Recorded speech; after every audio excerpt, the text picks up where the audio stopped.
நம்மளோட கேமராவில் manual mode M mode இருக்கு இல்லையா, எம் மோடில் எப்படி ஃபோட்டோ எடுக்கலாம் அப்படிங்கிறது தான் இப்போ நம்ம பார்க்க போகிறோம். ஒரு ஃபோட்டோகிராஃபர் அவரோட கற்பனையை முழுசாக யூஸ் பண்ணி ஃபோட்டோ எடுக்கக்கூடிய மோட் இந்த மேனுவல் மோடு தான். இந்த மேனுவல் மோடில் தான் நம்மளோட ஃபுல் கற்பனையுமே இம்ப்ளிமெண்ட் பண்ணி ஃபோட்டோ எடுக்க முடியும். வேறு எந்த ஒரு மோடுலையும் அந்த அளவுக்கு ஃபுல் ஃப்ரீடம் நமக்கு கிடையாது. ஸோ முழுக்க மேனுவலாக நமக்கு எப்படி ஃபோட்டோ வேணுமோ அதுக்கு ஏற்ற மாதிரி செட்டிங் வச்சு ஃபோட்டோ எடுக்கிறதுக்காக கொடுத்துருக்க ஒரே ஒரு மோடு தான் இந்த எம் மோட். இந்த எம் மோட் ரொம்ப கஷ்டம் அப்படின்னு சொல்லுவாங்க.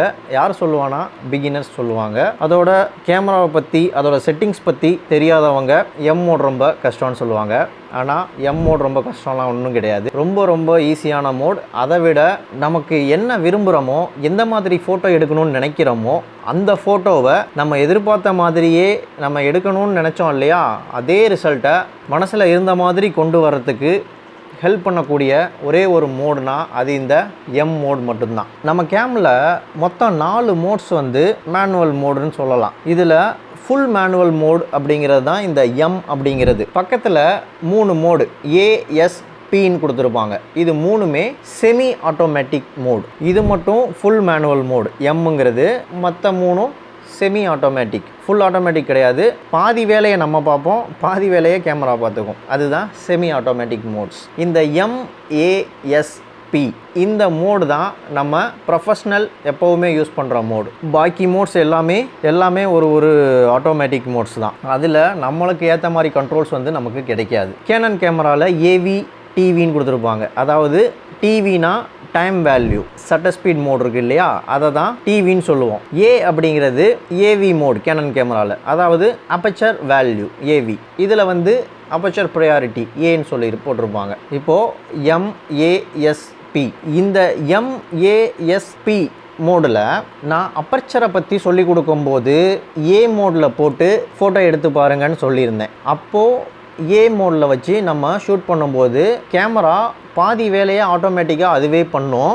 மிச்சம் வேலையை நம்ம அப்பச்சரை மட்டும் எவ்வளோ வைக்கணுங்கிறது கேமராவுக்கு சொன்னால் போதும். பாக்கி வேலையை கேமரா பார்த்துக்கோன்னு சொல்லியிருந்தேன். அதே மாதிரி ஷட்டர் ஸ்பீட் மோடு வச்சு ஃபோட்டோ எடுங்கன்னு சொல்லியிருந்தேன். ஷட்டர் ப்ரையாரிட்டி பற்றி சொல்லி கொடுத்துட்டு இருக்கும்போது ஸோ அப்போது எஸ் மோடில் போட்டுட்டு ஃபோட்டோ எடுத்து பாருங்கள், ஷட்டர் ஸ்பீடை நீங்கள் செட் பண்ணிக்கலாம், பாக்கி வேலையை கேமரா பார்த்துக்கும் அப்படின்னு சொல்லியிருந்தேன். ப்ரோக்ராம் மோட் அப்படிங்கிறதும் ஒரு செமி ஆட்டோமேட்டிக் மோடு தான். இப்போது இது எல்லாத்துக்கும் மேலே இருக்கக்கூடிய மேனுவல் மோடு, இதில் கேமரா எந்த வேலையுமே பார்க்காது.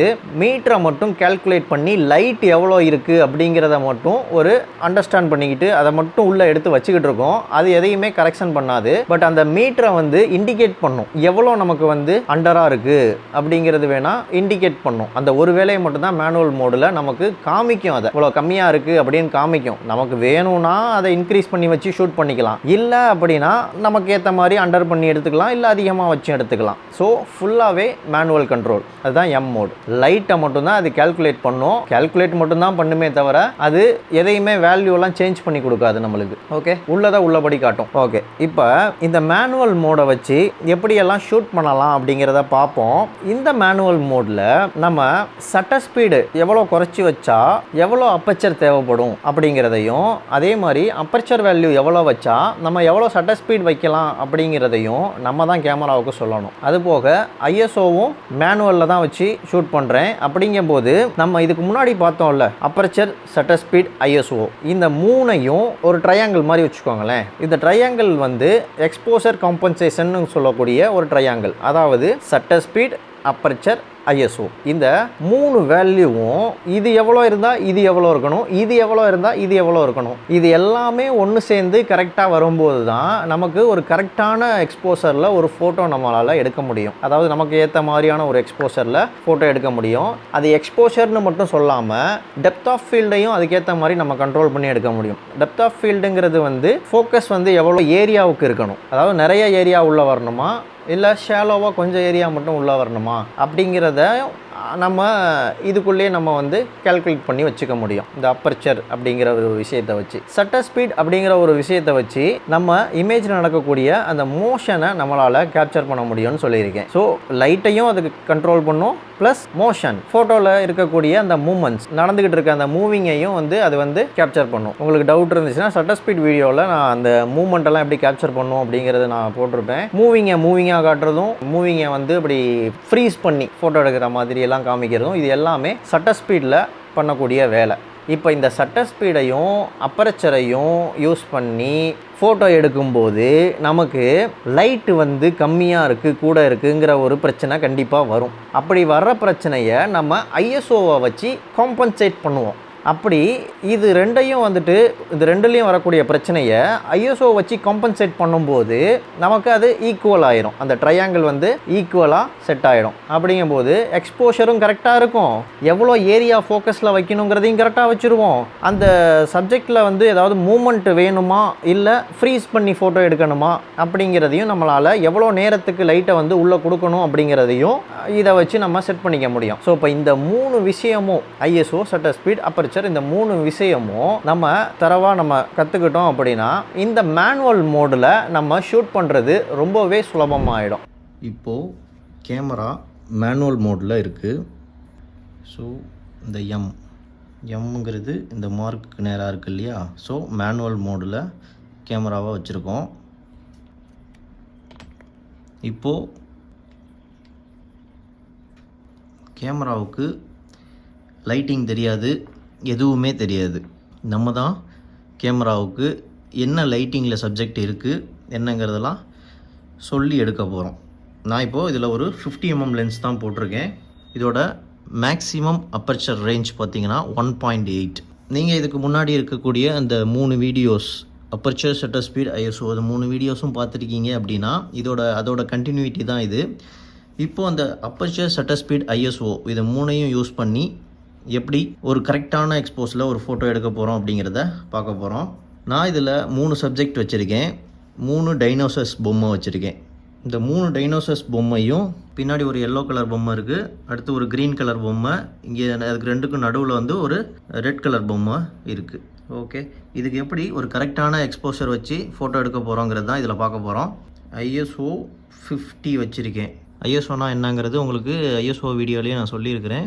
எஃப் நம்பர் 3.5 இருக்குது. ஷட்டர் ஸ்பீட் 1/125 இருக்குது. ஓகே, ஸோ இதில் நமக்கு லைவாகவே தெரியுது பின்னாடி எவ்வளோ டார்க்காக இருக்குது அப்படின்னு.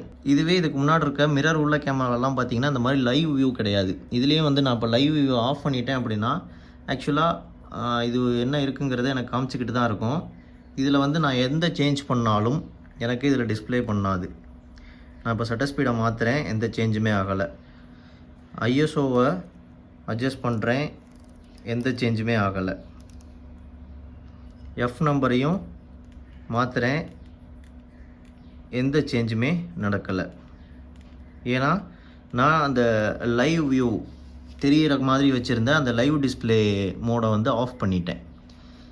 ஸோ அகைன் நான் அந்த லைவ் டிஸ்பிளே மோடை ஆன் பண்ணுறேன். இப்போது லைவ் வியூ டிஸ்பிளே வந்து ஆன் ஆகிருக்கு. இப்போ நான் என்ன சேஞ்ச் பண்ணாலும் இதில் எனக்கு காமிக்கும். ஸோ இப்போ அது லேட்டஸ்ட் மாடலில் தான் இந்த மாதிரியான ஃபீச்சர்ஸ்லாம் கொண்டு வந்திருக்கிறாங்க. நம்ம என்ன எடுக்க போகிறோம், என்ன மாதிரியான எக்ஸ்போஸ் இருக்குது அப்படிங்கிறத நம்ம ப்ரீவியஸாகவே பார்த்துக்க முடியும். ஓகே, இப்போ இதில் வந்து நமக்கு ஃபோட்டோ எடுக்காமலே இது எவ்வளோ இருக்குது என்னங்கிறது நம்மளால் பார்க்க முடியுது இல்லையா? நான் ஐஎஸ்ஓ 50 வச்சுருக்கேன், எஃப் 4.5 இருக்குது, ஷட்டர் ஸ்பீடு 1/20 தான் இருக்குது. இப்போது நான் ட்ரைபாடில் மவுண்ட் பண்ணியிருக்கிறதுனால அதுவும் வந்துட்டு நகராத சப்ஜெக்ட்டுங்கிறதுனால அது பிரச்சனை இல்லை. நான் என்ன ஷட்டர் ஸ்பீடு வேணாலும் வச்சு என்னால் எடுக்க முடியும். நான் ஹேண்ட் ஹோல்டு பண்ணி ஷூட் பண்ணுறேன் அப்படின்னா இந்த ஷட்டர் ஸ்பீட் எனக்கு பத்தாது. மினிமம் இந்த 50 mm லென்ஸ்னால் 50க்கும் அபோவ் நான் ஷட்டர் ஸ்பீட் வைக்கணும். ஸோ நான் இப்போது 50க்கு அபோவ் தான் நான் ஷட்டர் ஸ்பீட் வைக்க போகிறேன். இது ட்ரைபாடில் நம்ம போட்டிருக்கோங்கிறத மறந்துடுவோம். ஒரு 60 வச்சுக்குவோம் ஷட்டர் ஸ்பீட். Okay, ISO 50. ஏன்னா ஐஎஸ்ஓ எந்த அளவுக்கு நம்ம கம்மியாக வைக்கிறோமோ அந்த அளவுக்கு இமேஜ் குவாலிட்டி நல்லாயிருக்கும், நாய்ஸ் வராது இமேஜில் இல்லையா? எஃப் நம்பர்ஸ் எஃப் நம்பர்ஸ் நான் எதுக்கு வேணும்னு சொல்லியிருக்கேன்னா, இதில் வந்து ஃபோர்கிரவுண்ட் சப்ஜெக்ட், பேக்ரவுண்ட் சப்ஜெக்ட், அதுக்கு பின்னாடி இருக்க சப்ஜெக்ட் அது எல்லாமே டிஸ்பிளே ஆகணும். இல்லை ஏதாவது ஒரு பர்டிகுலர் சப்ஜெக்டை மட்டும் டிஸ்பிளே பண்ணணும் அப்படின்னா இந்த அப்பர்ச்சரை நம்ம கண்ட்ரோல் பண்ணுற மாதிரி இருக்கும். நான் எடுத்து காமிக்கிறேன். இப்போ மேனுவல் மோடில் எனக்கு இந்த முன்னாடி இருக்கிற பச்சை கலர் டைனோசர் இருக்குது இல்லையா, இது மட்டும் ஃபோக்கஸ் ஆகணும், பேக்ரவுண்டு ஃபுல்லாக டல் ஆகணும். இதுதான் என்னோட ஃபர்ஸ்ட் கான்செப்ட். அதுக்கு என்ன பண்ணணும்? ஸோ இப்போ லைட்டு ரொம்ப கம்மியாக இருக்குது, சுத்தமாக அது வெளிச்சமே பத்தலைங்கிற மாதிரி தான் கேமரா சொல்லுது. இப்போ நான் இதை ஆஃப் பண்ணி போட்டேன் அப்படின்னா எனக்கு தெரியாது. ஆக்சுவலாக இது எனக்கு டிஸ்பிளே பண்ணிட்டு தான் இருக்கும். எடுத்துகிட்டு பார்த்தா மட்டும்தான் நமக்கு என்ன வரப்போகுது அப்படிங்கிறது தெரியும். நமக்கு இங்கேயே பார்க்கலாம் இது என்ன மோடில் இருக்குது அப்படிங்கிறது. இந்த மோட் டயலை திருப்பும் போதெல்லாம் இந்த இடத்துல டிஸ்பிளே ஆகுது பாருங்கள். இப்போது அப்பர்ச்சர் ப்ரியாரிட்டி மோடு, இப்போது program mode, aperture priority mode, shutter speed priority mode, manual mode. So நான் இப்போ மேனுவல் மோடில் கேமராவை விட்டுட்டேன். இப்போ நான் என்ன சேஞ்ச் பண்ணாலும் கேமராவுக்கு தெரியாது. நான் ஃபோட்டோ எடுத்துகிட்டு பார்த்தா தான் நான் என்ன எடுத்திருக்கேங்கிறதே என்னால் பார்க்க முடியும். ஓகே, ஸோ நான் ஷட்டர் ஸ்பீட் ஒரு 60 வைக்கணும்னு சொல்லிட்டேன். எனக்கு ஃப்ரண்ட்டில் இருக்கிற சப்ஜெக்ட் மட்டும் டிஸ்பிளே ஆகணும், இந்த டைனோசர் மட்டும் தெரியணும், பின்னாடி இருக்க டைனோசர்ஸ் எல்லாமே அவுட் ஆஃப் ஃபோக்கஸ் ஆகணும் அப்படின்னு எதிர்பார்க்குறேன். ஸோ மேக்ஸிமம் அப்பர்ச்சர், பெரிய அப்பர்ச்சர், அதாவது ஓப்பன் வந்து பெருசாக இருக்கிற மாதிரி வச்சாதான் எனக்கு ஃப்ரண்ட்டில் இருக்கிறது மட்டும் தனிச்சு தெரியும், பேக்ரவுண்டு ஃபோர்கிரவுண்டு எல்லாமே வந்து அவுட் ஆஃப் ஃபோக்கஸ் ஆகும். அதனால் 1.8 வச்சுருக்கேன். உங்களுக்கு அப்பர்ச்சர் வீடியோவோ பார்த்தீங்கன்னா தான் இது புரியும். அப்பர்ச்சர் வீடியோ ஃபுல்லாக பார்த்துட்டு இந்த வீடியோ பாருங்கள். ஷட்டர் ஸ்பீடும் பார்த்துருக்கணும், ஐஎஸ்ஓவும் பார்த்துருக்கணும், இல்லைனா இது புரியாது. ஓகே, இப்போது 1.8 வச்சுருக்கேன் இல்லையா. இங்கே அதாவது இந்த இடத்துல வந்துட்டு லைட்டு பத்தலைங்கிறது ஒரு இண்டிகேஷன் நமக்கு காமிச்சிக்கிட்டு இருக்குது. இதை பார்த்தும் கூட நம்மளால் அட்ஜஸ்ட் பண்ணி வைக்க முடியும். இதுதான் மீட்டர். இந்த மீட்டர் என்ன சொல்லுது அப்படின்னா, 2 ஸ்டாப் வந்து லைட் கம்மியாக இருக்குது, இந்த 2 ஸ்டாப் லைட்டை வந்து இன்க்ரீஸ் பண்ணணும் அப்படின்னு நமக்கு இண்டிகேட் பண்ணிக்கிட்டு இருக்குது. அதான் பிளிங்க் ஆகிட்டே இருக்குது. -2 அப்படின்னு. ஐஎஸ்ஓ 50. எனக்கு ஷட்டர் ஸ்பீடு மினிமம் 60 இருந்தால் தான் ஹேண்ட் ஹோல்டில் ஷேக் இல்லாமல் ஃபோட்டோ எடுக்க முடியும். அதனால் நான் 60 வச்சுருக்கேன். பட் ட்ரைபாடில் இருக்கிறதுனால நான் இதை கம்மி பண்ணவும் முடியும். ஆனால் நான் ஹேண்டில் வச்சுருக்க மாதிரி இப்போது அஸ்யூம் பண்ணிக்குவோம். இது எந்த அளவுக்கு நம்ம ஓப்பனை பெருசாக பண்ணி வைக்கிறோமோ அந்த அளவுக்கு தான் நமக்கு லைட் வந்து உள்ளே வரும். ஸோ இது மேக்ஸிமம் எவ்வளோ நம்ம ஓப்பன் அதிகமாக வைக்க முடியுமோ அந்த அளவுக்கு 1.8ன்னு ஓப்பன் பண்ணி வச்சாச்சு. இதுக்கு மேலே லென்ஸ்னால் பெரிய ஓப்பன் வந்து கொடுக்க முடியாது. ஓகே, இப்போது 1/60 இதுக்கும் கீழே கொண்டு வர முடியாது, ஏன்னா ஹேண்ட் ஷேக் வரும் இல்லையா. ஸோ அதனால் 1/60க்கு கீழேயும் நான் எடுத்துகிட்டு போக முடியாது. அப்போது நமக்கு இருக்க ஒரே ஒரு ஆப்ஷன் இந்த ஐஎஸ்ஓ மட்டும்தான். இதை தான் நம்ம அட்ஜஸ்ட் பண்ணுற மாதிரி இருக்கும். நான் இப்போது 50ல் ஒரு ஃபோட்டோ எடுக்கிறேன். ஐஎஸ்ஓ 50 இதுதான் செட்டிங். இந்த செட்டிங்கில் ஒரு ஃபோட்டோ எடுக்கிறேன். ஆல்ரெடி இது வந்து கம்மியாக இருக்குன்னு தான் சொல்லுது. எடுத்து பார்ப்போம் எப்படி வருதுன்னு பார்க்கலாம். ஃபோக்கஸ் வந்து இந்த டைனோசர் கிட்ட நான் வைக்கிறேன். ஃபோக்கஸ் சேஞ்ச் ஆகிறது உங்களுக்கு பார்க்கும்போது தெரியும். இங்கே பாருங்கள்.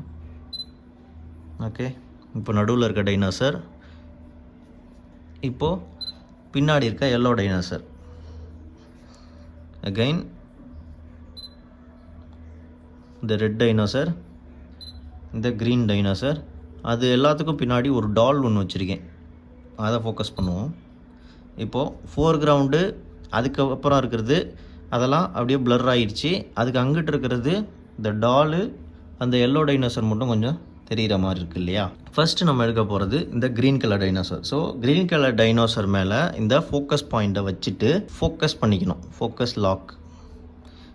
ஏன்னா ஃபோக்கஸ் அதால் பிடிக்க முடியல, கொஞ்சம் வேறு இடத்துல வச்சு செக் பண்ணி பார்ப்போம். ஓகே, இப்போது இந்த மாதிரி க்ரீன் கலர் பாக்ஸ் ஆகி இந்த இடத்துல டாட் வந்துச்சுன்னா ஃபோக்கஸ் லாக் ஆகிடுச்சின்னு அர்த்தம். ஓகே, இப்போ நம்ம ஃபோட்டோ எடுக்க தயாராக இருக்கோம். இப்போது ஷட்டர் பட்டனை ஆஃப் ப்ரெஸ் பண்ணியிருக்கேன். பட்டன்லேருந்து நான் கையை எடுக்கவே இல்லை. கையை எடுத்தால் ஃபோக்கஸ் போயிடும். பாருங்கள், கையை எடுத்துட்டேன், ஃபோக்கஸ் போயிடுச்சு. நான் திரும்ப கேமராவையோ எதையோ எங்கிட்ட நகர்த்திட்டேன் அப்படின்னா இந்த ஃபோக்கஸ் மாறிடும். அப்போது திரும்ப நான் அதை ஃபோக்கஸ் பண்ணணும். இந்த மாதிரி க்ரீன் டாட் வரும்போதே நம்ம ஃபோட்டோ எடுத்துடணும். இன்னும் கொஞ்சம் லாங் ப்ரெஸ் அழுத்தி பிடிச்சோன்னா ஃபோட்டோ எடுத்துரும். ஓகே, இப்போது பிளிங்க் ஆனிச்சா. ஸோ ஃபோட்டோ எடுத்துருச்சு. எடுத்த ஃபோட்டோ இப்போ பார்ப்போம். இதுதான் நம்ம இப்போ வச்சுருந்த setting. Shutter speed 1/60, aperture f1.8, ISO 50. இப்போது இதில் நம்ம நினச்ச மாதிரி ஃபோட்டோ வந்திருக்கா? கொஞ்சம் வந்திருக்கு. ஏன்னா இந்த டைனோசர் மட்டும்தான் நம்ம ஃபோக்கஸில் இருக்கணும்னு சொன்னேன். பின்னாடி இருக்கிறதெல்லாம் அவுட் ஆஃப் ஃபோக்கஸ் ஆகிருக்கணும்னு சொன்னேன். ஸோ பின்னாடி இருக்கிறதெல்லாம் அவுட் ஆஃப் ஃபோக்கஸ் ஆகிருக்குது. டைனோசர் ஃபோக்கஸ் ஆகிருக்கு. எங்கே ஃபோக்கஸ் ஆகிருக்குன்னா இதோ இந்த ஏரியா, இந்த முதுகு அந்த ஏரியாக்கிட்ட ஃபோக்கஸ் ஆகிருக்கு. கண்ணு ஃபோக்கஸில் இல்லை, கண்ணு ஃபோக்கஸில் இல்லை, வாய் ஃபோக்கஸில் இல்லை, அதோட வால் ஃபோக்கஸில் இல்லை. ஸோ ஏதாவது ஒரு பார்ட்டு மட்டும்தான் நமக்கு ஃபோக்கஸில் வருது. ஸோ இப்படியும் நம்ம எடுக்க முடியாது. இதுவும் ஒரு தவறான ஒரு செட்டிங் தான். ஏன்னா கண்ணு மெயினாக எந்த சப்ஜெக்ட்னாலும் கண்ணு ஃபோக்கஸ் ஆகணும். இப்போ டைனோசர் ஃபுல்லாகவே எனக்கு ஃபோக்கஸ் ஆகணும். டைனோசரில் ஒரு போர்ஷன் மட்டும்தான் ஃபோக்கஸ் ஆகிருக்கு. ஸோ இது ஒரு சரியான செட்டிங் கிடையாது. இதெல்லாம் ஃபோக்கஸ்லேயே இல்லை பார்த்தீங்களா. ஸோ இப்போ இதுக்கு என்ன பண்ணணும் அப்படின்னா, இந்த டைனோசர் எனக்கு ஃபுல்லாகவே ஃபோக்கஸ் ஆகணும், பின்னாடி இருக்கிறது அவுட் ஆகணும். அப்படின்னா இன்னும் கொஞ்சம் எஃப் நம்பர்ஸை நான் கூட்டி தான் ஆகணும். இப்போ நான் எஃப் நம்பரை இன்னும் கொஞ்சம் இன்க்ரீஸ் பண்ணுறேன்.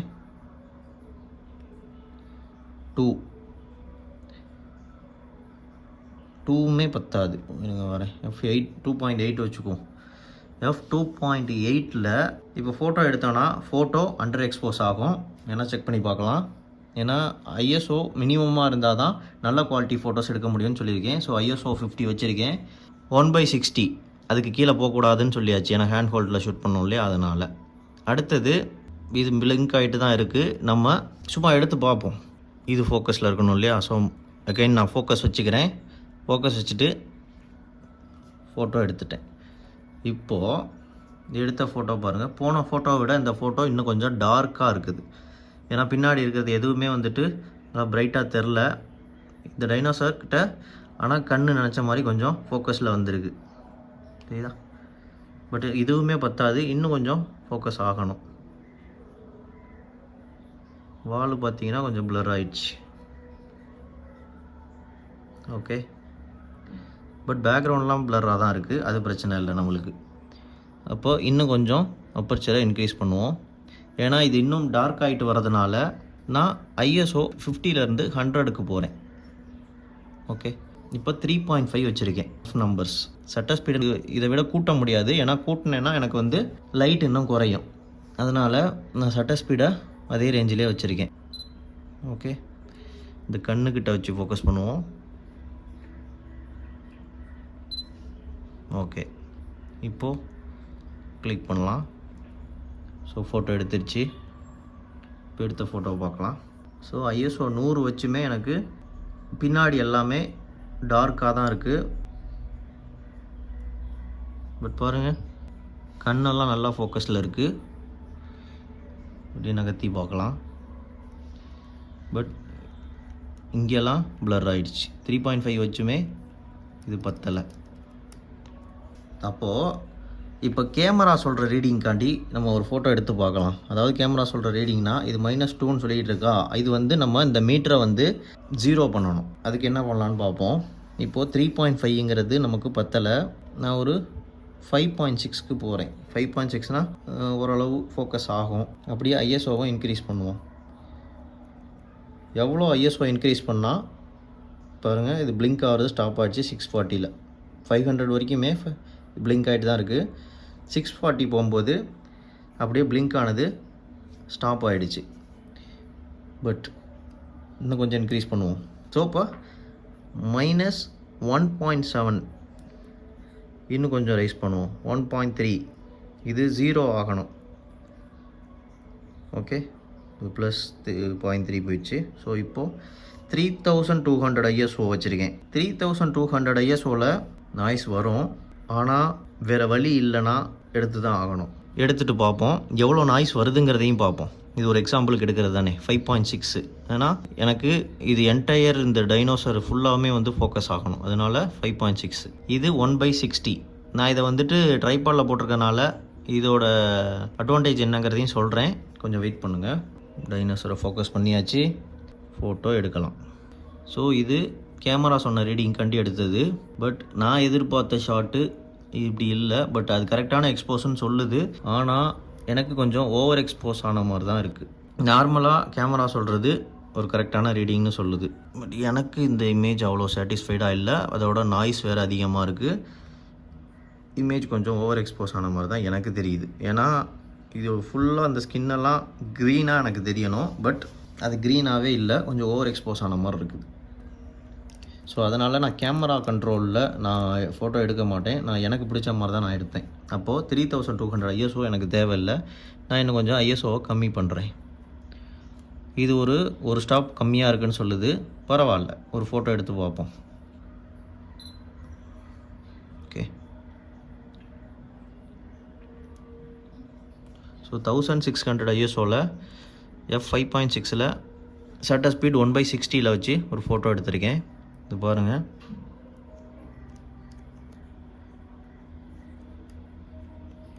ஓகே, ஆனால் கிரைன்ஸ் தெரியுது, நாய்ஸ் இருக்குது இல்லையா?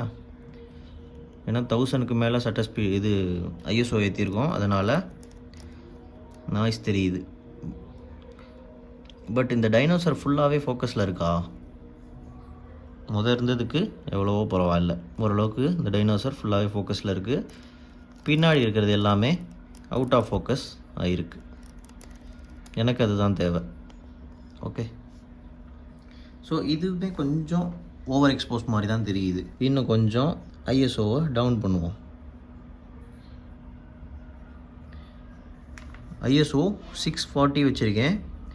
ஸோ இதில் மீட்டர் பார்த்தீங்கன்னா -2, அதாவது 2 ஸ்டாப் கம்மியாக இருக்குன்னு சொல்லுது. ஓகே, இதில் வச்சு எடுப்போம்.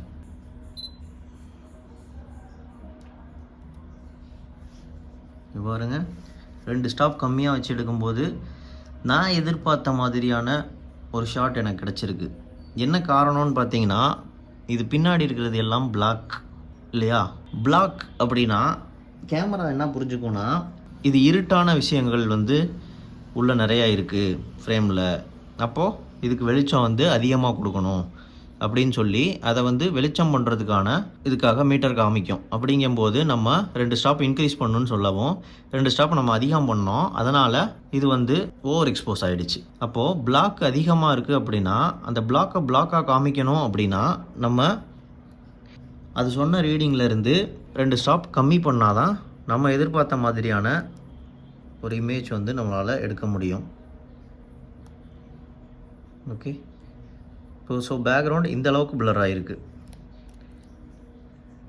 பட் அது எல்லாமே கொஞ்சம் கிட்ட தான் இருக்குது, ரொம்ப தள்ளி இல்லை. ரொம்ப தள்ளி இருந்தால் நல்லா பிளர் ஆகிருக்கும். ஸோ இப்போ நீங்கள் எப்படி பார்க்குறதுனா, ஸோ இந்த டைனோசர் இருக்கிற டிஸ்டன்ஸுக்கும் இந்த லாஸ்ட்டில் ஒரு டால் வச்சுருக்கோம் பார்த்தீங்களா, அந்த டிஸ்டன்ஸுக்கும் கம்பேர் பண்ணி பாருங்கள். இந்த டால் கொஞ்சம் நல்லா அவுட் ஆஃப் ஃபோக்கஸ் ஆகிருக்கும். பட் தெரியுது கொஞ்சம் அதோட ஷேப்ஸ்லாம் தெரியுது. ஸோ இந்த டைனோசர் மட்டும் நல்லா ஃபோக்கஸில் இருக்குது, க்ரீன் கலர் டைனோசர் மட்டும். ஸோ இதை நம்ம எடுத்தாச்சு. இது ஒரு கரெக்டான எக்ஸ்போஷன் வச்சுக்கலாம். ISO 640 தான் இது ஓகே ஆகிருக்கு. இப்போது F நம்பர் 5.6 தான் இந்த ஃபோட்டோ நமக்கு பிடிச்ச மாதிரி கரெக்டான எக்ஸ்போஸில் நம்மளுக்கு கிடச்சிருக்கு. பிளாக்கெல்லாம் பிளாக்காக இருக்குது, ஒயிட்லாம் ஒயிட்டாக இருக்குது. இதை எனக்கு இப்போ இந்த 3 பொம்மைங்களும் எனக்கு உள்ளே தெரியணும். இல்லை எனக்கு இந்த ஒரு 2 டைனோசர் மட்டும் தெரியணும். பின்னாடி இருக்க டைனோசர் கொஞ்சம் அவுட் ஆனாலும் பரவாயில்ல. அப்படின்னா என்ன பண்ணலாம்? ஃபோக்கஸ் நமக்கு அதிகமாக கிடைக்கணும் அப்படின்னா இந்த F நம்பர்ஸை நம்ம இன்க்ரீஸ் பண்ணணும். F நம்பரை குறைக்க நமக்கு ஏதாவது ஒரு சப்ஜெக்டை தான் நம்ம ஃபோக்கஸ் பண்ண முடியும். ஸோ F நம்பரை நான் இன்க்ரீஸ் பண்ணுறேன். F8 வைக்கிறேன். F8ல் வச்சுட்டு இதே ஃப்ரண்ட்டில் இருக்க டைனோசர் பொம்மையவே ஃபோக்கஸ் பண்ணி ஒரு ஃபோட்டோ எடுக்கிறேன். பட் இது பிளிங்க் ஆகுது பாருங்கள். ஸோ நமக்கு தெரியும் இது 2 ஸ்டாப் கம்மி பண்ணி வைக்கலாம். பட் இவ்வளோ கம்மியாக இருந்துச்சுன்னா ஃபோட்டோ இருட்டாக வரும். அப்போ என்ன பண்ணணும்னா ISO கொஞ்சம் இன்க்ரீஸ் பண்ணணும். ஏன்னா 8 வரைக்கும் நம்ம ISO 1000 வச்சுருக்கேன். 1000ல் வச்சு ஒரு ஃபோட்டோ எடுத்து பார்க்கலாம். ஓகே, எடுத்தாச்சு. இப்போ பாருங்கள், 1000 ISOவில் F8ல் ஷட்டர் ஸ்பீட் 1/60ல் எடுத்த ஃபோட்டோ ஜூம் பண்ணி பார்க்கலாம். இந்த டைனோசர் ஃபுல்லாக ஷார்ப்பாக இருக்குது. அப்படியே இங்கிட்டு வருவோம். இந்த டைனோசர் ஷார்ப்பாக இல்லை, பட் தெரியுது. இருந்ததை விட கொஞ்சம் தெரியுது, பட் அவ்வளோ ஷார்ப்பாக இல்லை. ஏன்னா இது 50 mm லென்ஸு, எல்லாத்தையும் ஃபோக்கஸில் வைக்கிறதுங்கிறது ரொம்ப கஷ்டம். F11 வச்சு எடுத்து பார்க்குறேன். பட் பிளிங்க் ஆகிட்டுருக்கு, ஃபோட்டோ டார்க்காக வந்திருக்கு இல்லையா? பட் ஜூம் பண்ணி பார்க்கலாம். இந்த டைனோசர் நல்லா தெரியுது. F11 வச்சு எடுத்திருக்கேன். இந்த டைனோசர் அதை விட கொஞ்சம் தெரியுது, பட் பிளராக தான் இருக்குது. இன்னுமே F16க்கு போயிடுவோம். இப்போ அகைன் இந்த ஐஎஸ்ஓவும் கொஞ்சம் இன்க்ரீஸ் பண்ணிக்கலாம், ஏன்னா லைட்டு சுத்தமாக பத்தலை, பிளிங்க் ஆகிட்டே இருக்குது. ஸோ 4000 ஐஎஸ்ஓ வச்சுருக்கேன், எடுத்து பார்க்கலாம். ஓகே, ஸோ இப்போ எக்ஸ்போஸ் கரெக்டாக இருக்குது. ஐஎஸ்ஓ 4000னா கண்டிப்பாக நாய்ஸ் வரும். இது ஜூம் பண்ணி பார்த்தா நாய்ஸ் தெரியும் கண்டிப்பாக. ஓகே, F16 வச்சு எடுத்துருக்கோம், ஜூம் பண்ணலாம். ஃபோட்டோ நாய்ஸாக தான் இருக்குது. பாருங்க, இப்போது ஓரளவுக்கு இதில் இருக்க டீட்டெயில்ஸ் கொஞ்சம் தெரியுது நல்லா. ஸோ F16 வரைக்கும் போய் நம்மளால் இவ்வளோ தான் எடுக்க முடியுது. எல்லாமே ஷார்ப்பாக கொண்டு வரவே முடியலை. இதுக்கும் மேலே எஃப் நம்பரை நம்ம இன்க்ரீஸ் பண்ணுறோம் அப்படின்னா சுத்தமாக லைட் பத்தாது. இதில் மேக்ஸிமமே F22 தான். ஸோ மேக்ஸிமம் வச்சுட்டேன். ரெண்டாவது 4000க்கே நாய்ஸ் வந்துச்சு. அதுக்கும் மேலே ஐஎஸ்ஓ இன்க்ரீஸ் தான் பண்ணி ஆகணும், ஏன்னா லைட்டு பத்தாது. 8000 கூட பிளிங்க் ஆகிட்டு தான் இருக்குது. நான் 10,000க்கு கொண்டு போனால் தான் என்னால் இந்த ஃபோட்டோ எடுக்க முடியும். ஸோ நான் எடுத்து காமிக்கிறேன். மேக்ஸிமம் எஃப் நம்பர்ஸ் வச்சுருக்கேன். அப்படிங்கும்போது என்டையர் எல்லாமே ஃபோக்கஸில் இருக்கணும். பட் நம்ம ஃபோக்கல் லென்த் வந்து 50 mmங்கிறதுனால பாருங்கள், எல்லாமே ஃபோக்கஸில் வர்றதுங்கிறதும் கொஞ்சம் சிரமம். ஏன்னா ஃபோக்கல் லென்த்து கூட இல்லையா. ஒரு வைட் ஆங்கிள் லென்ஸாக இருந்துச்சுன்னா எல்லாம் ஈஸியாக ஃபோக்கஸில் வந்துடும். இப்போ பாருங்கள், டைனோசர், க்ரீன் கலர் டைனோசர் ஃபோக்கஸில் இருக்குது. பட் நாய்ஸ் இருக்குது. நாய்ஸ் அப்போதைக்கு கண்டுக்க வேணாம், நான் அதை எப்படி ரெடியூஸ் பண்ணுறதுங்கிறத சொல்கிறேன். ஓகே, இது ஃபோக்கஸில் இருக்குது. அடுத்தது ரெட் கலர் டைனோசர், அதுவும் ஃபோக்கஸில் வந்திருக்கு. அடுத்தது பின்னாடி இருக்க எல்லோ கலர் டைனோசர், அது பிளர் ஆகணும்னு தான் நினச்சோம், பட் ஓரளவுக்கு தான் பிளர் ஆகிருக்கு. இது வைட் ஆங்கிள் லென்ஸாக இருந்துச்சுன்னா தான் நம்மளால் எல்லாத்தையுமே கிளியராக ஃபோக்கஸில் வைக்க முடியும். இந்த லென்ஸ் வந்து இப்படி தான் ஒர்க் ஆகும். இப்போ இது ரெண்டை மட்டும் நம்ம தனித்து காமிக்க முடியல. ஸோ இது ஃபோக்கஸில் கொண்டு வரும்போது அதுக்கு பின்னாடி இருக்கிறதும் உள்ளே வருது. ஓகே, இப்போது இவ்வளோ நாய்ஸ் வருது இல்லை, அப்போ இது எல்லாத்தையும் ஃபோக்கஸில் வச்சு இப்போ நல்ல ஃபோட்டோ எடுக்கவே முடியாதா அப்படின்னா, இந்த மாதிரி ஸ்டேஷ்னரி சப்ஜெக்டாக இருக்கும்போது நமக்கு பிரச்சனை இல்லை. இந்த மாதிரி ஒரு ட்ரைபாடில் நான் இப்போ கேமரா மவுண்ட் பண்ணியிருக்கேன் இல்லையா, அது மாதிரி ஒரு ட்ரைபாடில் கேமராவை மவுண்ட் பண்ணிட்டோம் அப்படின்னா இப்போது என்ன நமக்கு ஒரு அட்வான்டேஜ் அப்படின்னா, இந்த ஐஎஸ்ஓவை இவ்வளோ இன்க்ரீஸ் பண்ண தேவையில்லை. அப்போ என்ன பண்ணலான்னா, ஐஎஸ்ஓ நான் மினிமம் வைக்கிறேன். மினிமம்னா 50 வைக்கிறேன். இப்போ பிளிங்க் ஆகுது. இதுக்கு இப்போ வேறு என்ன வழி அப்படின்னா, இந்த சட்டர் ஸ்பீடை நான் எவ்வளோ குறைக்க முடியுமோ அவ்வளோ குறைக்கிறேன். ஏன்னா இதுக்கு தேவையான அளவுக்கு 50, 40, 30 இது பிளிங்க் ஆகிறது வந்து ஸ்டாப் ஆகணும். அது வரைக்கும் நான் இதை கம்மி பண்ணுறேன். 10 வச்சுருக்கேன், 8 வச்சுருக்கேன், 6 இன்னும் பிளிங்க் ஆகிறது நிற்கலை, 4, 1/4, 1/3, 0.4 செகண்டு, 0.5 இன்னும் போவோம், 1 செகண்ட், 1 ஃபுல் செகண்ட் வச்சுருக்கேன், அப்பையும் பத்தலைன்னு தான் சொல்லுது. 2 செகண்ட் வச்சுருக்கேன், அப்பையும் பத்தலை. 4 செகண்ட் வச்சுருக்கேன். ஸோ இப்போ போதும், பிளிங்க் ஆகிறது ஸ்டாப் ஆகிடுச்சு. 3.2 செகண்டில் தான் பிளிங்க் ஆகிறது ஸ்டாப் ஆகிருக்கு. இப்போது என்டையர் ஏரியாவும் ஃபோக்கஸில் இருக்கணும் அப்படின்னா, நான் இந்த நடுவில் ஒரு டைனோசர் இருக்குல்ல, அந்த டைனோசர் மேலே நான் ஃபோக்கஸாக வைக்கிறேன். அப்போ தான் எனக்கு பின்னாடி இருக்கிறது முன்னாடி இருக்கிறது எல்லாமே ஃபோக்கஸ் ஆகி வரும். ஆல்ட்டை வச்சு ஃபோக்கஸ்.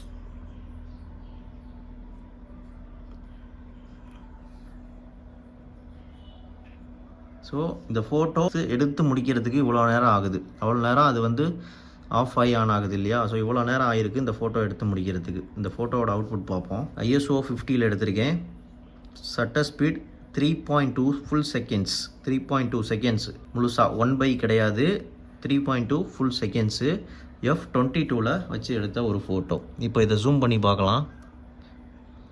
இந்த டைனோசர் மேலே தான் நம்ம ஃபோக்கஸாக வச்சுருந்தோம். ஸோ டைனோசர் ஃபோக்கஸில் இருக்குது. நாய்ஸு சுத்தமாக இல்லை.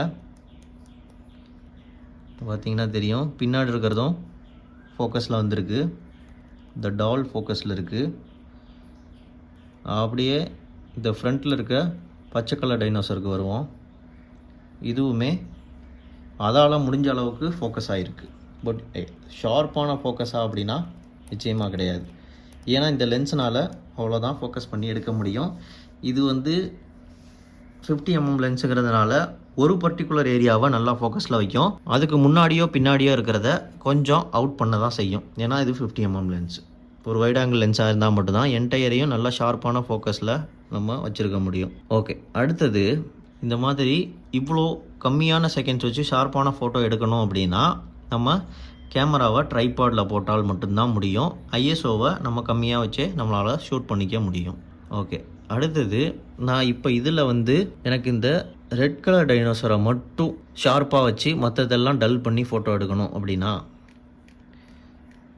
இதால் மேக்ஸிமம் 1.8 இருக்கு இல்லையா. ஸோ நான் 1.8க்கு போயிடுறேன். இது இன்னும் பிளிங்க் ஆகிட்டு இருக்குது. +2 சொல்லுது. அப்படின்னா லைட் ஓவராக இருக்குது. அப்போது நம்ம குறைக்கணும். மைனஸில் வேணும் இல்லையா. மைனஸில் -2 வந்தால் தான் நமக்கு கரெக்டு. அப்போது சட்டர் ஸ்பீடை இன்க்ரீஸ் பண்ணலாம்.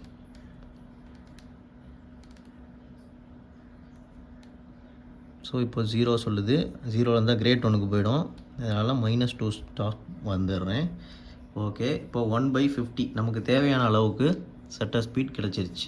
இது ஹேண்ட் ஹோல்ட்லேயே கூட 1/50 ஷூட் பண்ணிக்கலாம். ஒன்றுக்குள்ள அதுக்கு தான் அப்பர்ச்சர், பெரிய அப்பர்ச்சர் இருக்கக்கூடிய லென்ஸாக இருந்துச்சு அப்படின்னா நம்மளால் லோ லைட்லேயும் நல்ல ஃபோட்டோஸ் எடுக்க முடியும்னு சொல்கிறோம். ஸோ இப்போ நான் ஃபோக்கஸை லாக் பண்ணிக்கிறேன். இப்போது ஃபோட்டோ எடுக்கலாம். 1.8ங்கும் போது நல்லா பேக்ரவுண்ட் பிளர் வரும். ஸோ இதுதான் நம்ம இப்போ எடுத்த ஃபோட்டோ. இந்த பாக்ஸ் என்னென்னா, நான் எந்த ஏரியா ஃபோக்கஸில் வச்சுருக்கேன் அப்படிங்கிறத எனக்கு ஐடென்டிஃபை பண்ணுறதுக்காண்டி நான் அந்த ஆப்ஷன் ஆன் பண்ணி வச்சுருக்கேன். அதுதான் இந்த க்ரீன் கலர் பாக்ஸ் வருது. ஸோ இது மேலே நான் வச்சு ஃபோக்கஸ் பண்ணியிருக்கேன். F1.8 எடுத்தது. எப்பயுமே இதோட மேக்ஸிமம் அப்பர்ச்சர் இருக்கும்ல, ஒரு லென்ஸோட மேக்ஸிமம் அப்பர்ச்சரை நம்ம யூஸ் பண்ணி ஃபோட்டோ எடுத்தோம் அப்படின்னா அந்த ஃபோட்டோ கண்டிப்பாக ஷார்ப்பாக வராது. என்ன காரணம்னா அதோட டெப்த் ஆஃப் ஃபீல்டு ரொம்ப ஷாலோ டெப்த் ஆஃப் ஃபீல்டாக இருக்கும். அதனால் இதை கண்ட்ரோல் பண்ணுறதுக்கு கொஞ்சம் நம்மளோட அப்பர்ச்சர் வேல்யூவை இன்க்ரீஸ் பண்ணணும். ஒரு F1.8ங்கிறது F2 கூட வச்சுக்கலாம். F2 வைக்கலாம். F2 வச்சா கொஞ்சம் அதை விட ஷார்ப்பாக கிடைக்க சான்ஸ் இருக்குது. அப்போது இதை குறைக்கும்போது இங்கே திரும்ப பிளிங்க் ஆக ஆரம்பிச்சிருச்சு இல்லையா. ஸோ அப்போ என்ன பண்ணணும், சட்டர் ஸ்பீடை திரும்ப டவுன் பண்ணுவோம். ஓகே, இதில் ஒரு ஸ்டாப் டிக்ரீஸ் பண்ணால் இப்போ இங்கே ஆட்டோமேட்டிக்காக ஒரு ஸ்டாப் இன்க்ரீஸ் பண்ணணும் இல்லையா. ஸோ அதுதான் பண்ணியிருக்கோம். இப்போது அதே டைனோசரை ஃபோக்கஸ் பண்ணி ஒரு ஃபோட்டோ எடுக்கலாம். இப்போ பாருங்கள், ஜூம் பண்ணி பார்க்கலாம். இருந்ததை விட இது கொஞ்சம் ஷார்ப்பாக இருக்கும். ஓகே,